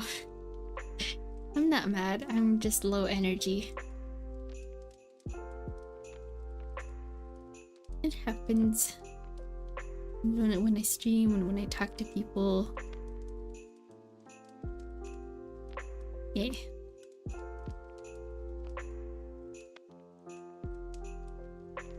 Basically from just everything. Sorry, no, it's okay.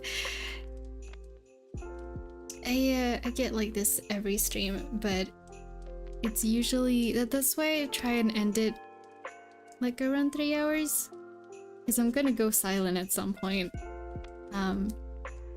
And usually it's better that I try and do that after stream, because I do, whenever I stream I need to like sit quiet and just not do anything for like at least for as long as I streamed for. It's like I need to recharge the amount of energy that I spent. Genshin adrenaline is starting to fade away. Yeah, I think the Genshin adrenaline gave me like an extra hour of stream.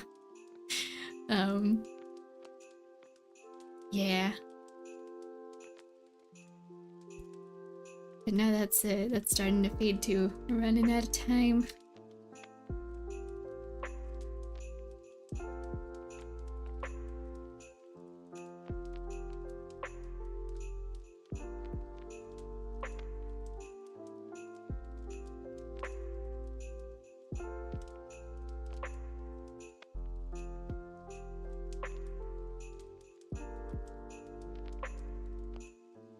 You have a fun time after stream. Rest in peace, well. Yeah, thank you. I'll probably just I'll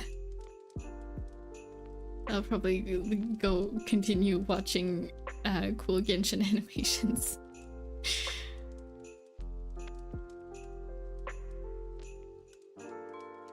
Will you play Genshin Story Quest? Not today. I haven't done my dailies yet, so I'll have to log on and do that. I remember, you know, last stream, we stream it. I'm thinking about it. I am considering it. Maybe.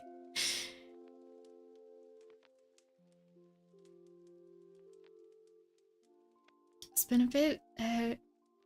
Yeah, welcome back. I woke up and had a dream that I was on the college campus near my house and accidentally wandered into a dorm and forgot to put the telephone back, so I left it on the floor. Oh, that's a vibe. Yeah, interesting dream there. Good morning. Welcome back. Yeah, I'm debating if I'll stream the Genshin Story Quest. Honestly, at this point, I probably will. I don't know when it's gonna be, but yeah, at some point. It won't be this stream for sure, and it probably won't be next stream. Because we already know what we're doing next stream. However, there will be plenty of streams after that too, where we could do that.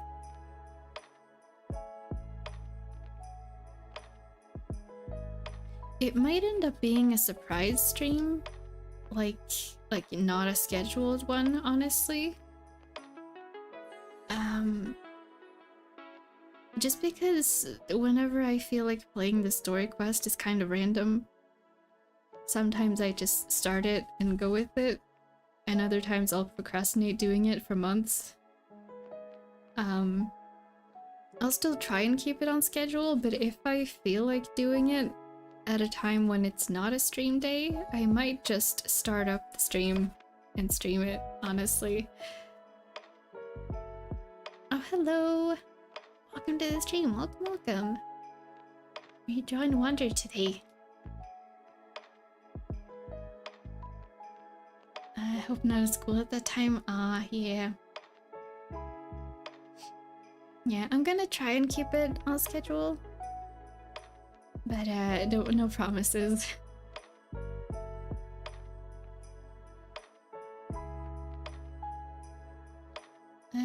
Let's see. Can I please, Wander, see the sleeves so that I can do the pattern properly?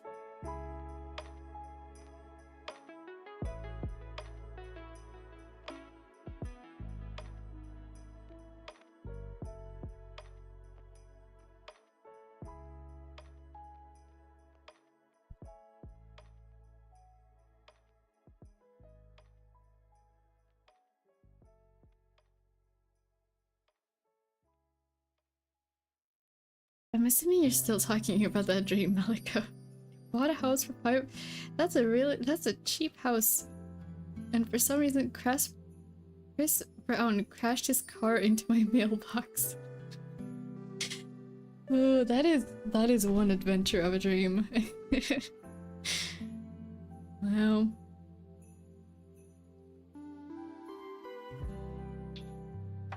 Avatar's so pretty. Oh, well, thank you.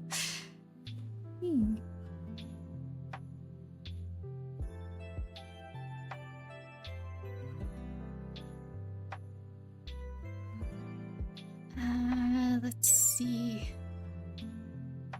I feel like I'm getting confused by the shadows. I feel like I've messed up my own process. Is not the order that I usually draw things in, and now I'm looking at it going, where am I? You know? Does anyone else who does art does that? You just like switch the orders in your, like, the order that your process goes in, and then all of a sudden you've no idea what you're doing anymore.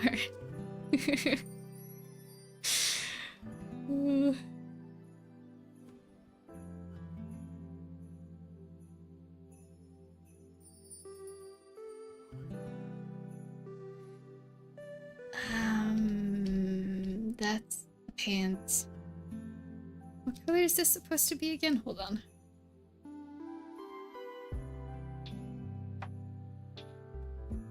That's okay. I think I get it. So we want this. You want this to be the same as this.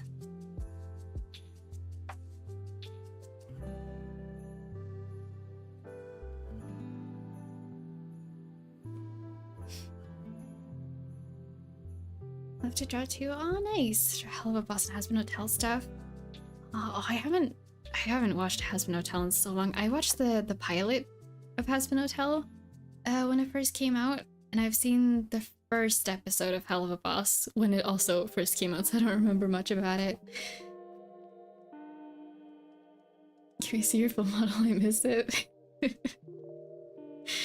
You know, yeah, sure. Hold on. Let me just stand up real quick. Okay. This my outfit. I don't have the long hair today, but I do have the long hair too. Oh, I've been working on the new outfit actually, and it's really exciting. 'Cause I'm doing a new hairstyle for it, and it's been a lot of fun. And I'm gonna get to rig my tail properly, and my lore accurate wings. And I'm so excited. It's gonna be a good time. Whenever I finish that model, the art is almost done, and then I can get to rigging it. Spin. Oh, I wish I could. Wait. Hold on. Maybe I can. Hold on. Can I figure out how to spin? Hold on. Wait. Spin. we can spin like that. That's all I can do. Hold on. Gotta get back in my seat. Is that good? Yeah, it's pretty much good.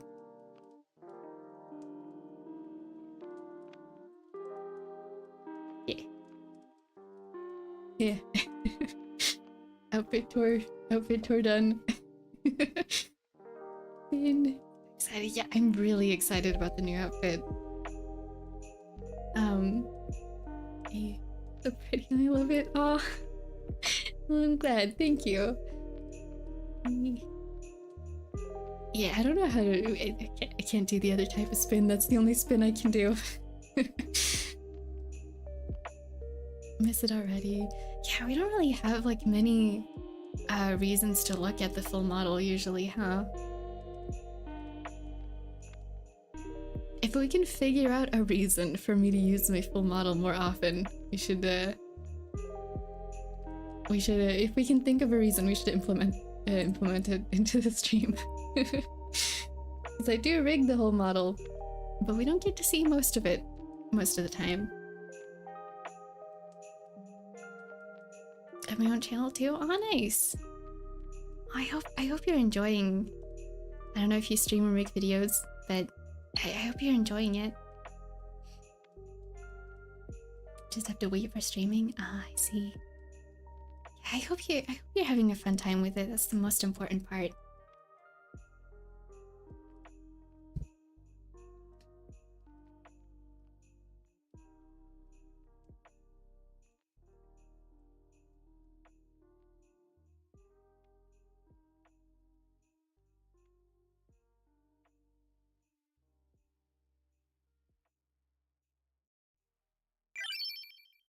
Oh, thank you for subscribing. Welcome to the Comfort Corner.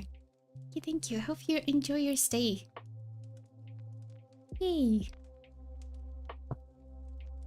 We do a lot of comfy art streams, some gaming, animations for videos. Yeah, it's a good time.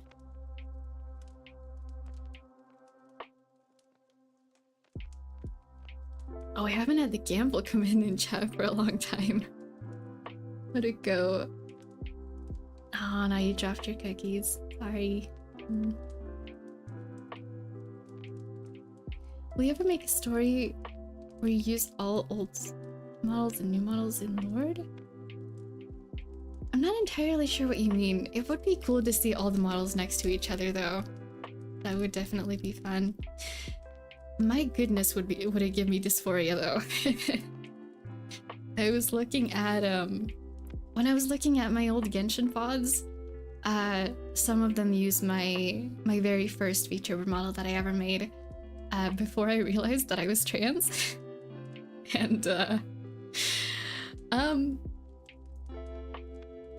as much as I can look at it and appreciate that I've made progress in my art and my rigging, it does give me dysphoria to look at those old designs, sadly.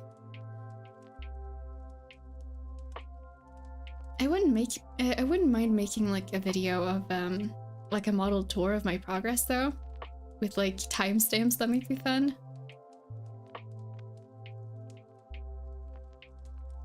No problem getting all my stuff to dry right now too. Ah, nice. A picture of Pusheen Cat sitting on a boba tea. Aw, that's adorable. Love that.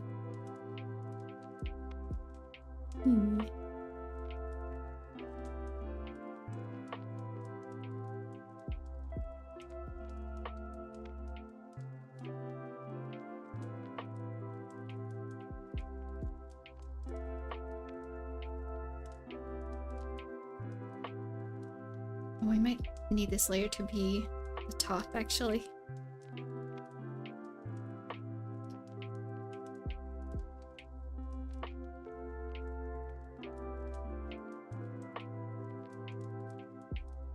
Had a drink? No, I haven't hydrated once this stream.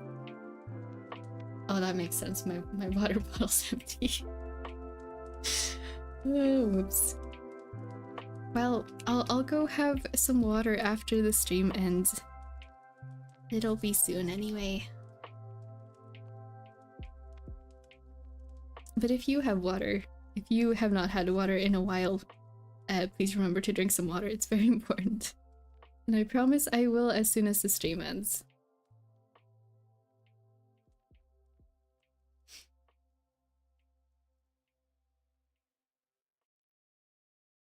I finished it yesterday, now I'm working on outlining a picture of Alistair in box in black. Oh, nice. Oh, I remember struggling to draw Alistair and an angel. I managed to get to a point where I could draw Alistair to a point that I was okay with, but I don't think I ever got there with Angel. The anatomy is so far from human, and I'm not. I'm used to drawing humanoid characters, so Angel was a struggle. Hardest for me is Angel. Yeah, same. I didn't really try drawing that many of them though. Alistair and Angel were the only ones I was interested in drawing. So that's all I did. Oh, actually I think I drew oh my gosh, it's been too long since I saw Aspen Hotel. What's her name? I drew Vaggie once. And I'm literally forgetting the main character's name. What's her name? The princess.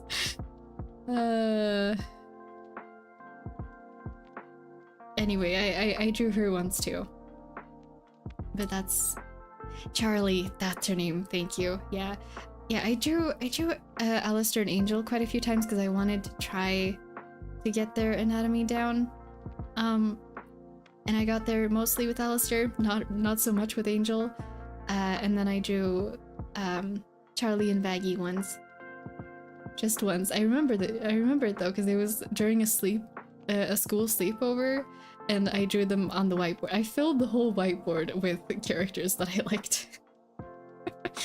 Nobody else could draw on that whiteboard for the rest of that day.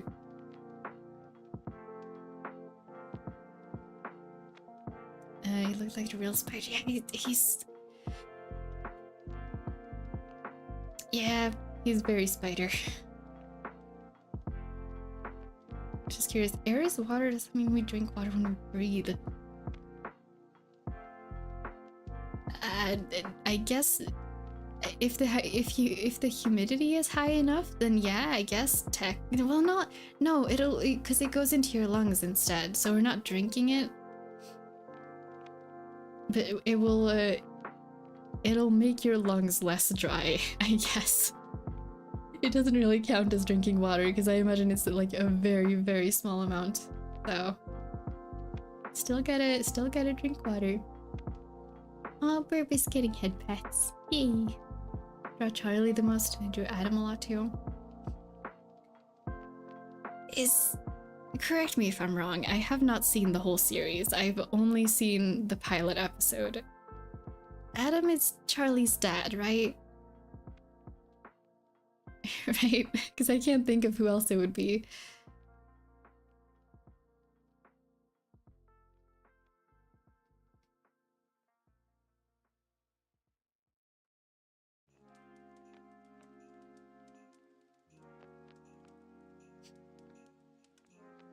Adam's the leader of the Exorcist army? Lucifer is Charlie's dad. That makes sense. Yeah, I have no idea who Adam is then.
Oh, the proportions on this are not good, but it's fine.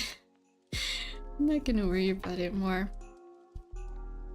I think we have most of the base colors done now, even if the patterns are not here.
gonna take me forever. I only have thin Sharpies. Aw.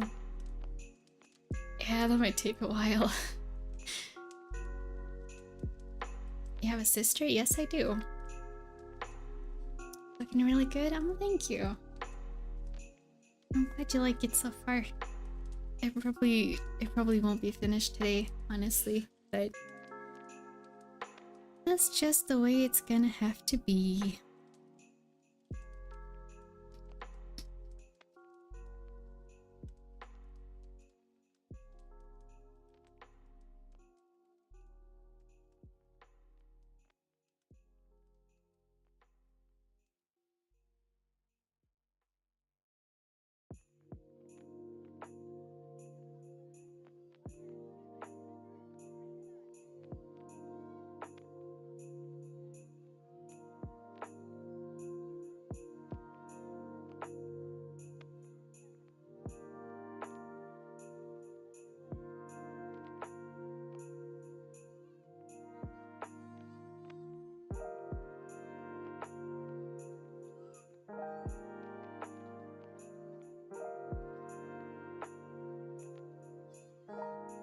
Yep, okay. I think I'm gonna call it here for today. I've been going, we're an hour and a half overtime. But I've had a good time today. It's been a lot of fun getting to just rant about all random Genshin stuff. Thank you for listening, and yeah, I hope it wasn't too bad. But thank you everyone for hanging out. I'll post probably both of these whenever I finish them. But yeah, thank you everyone for being here. I hope you all have a really good rest of your day or night, and if anyone's heading to sleep, I hope you have a wonderful sleep too, and a good weekend. And I will see you next week. Bye bye.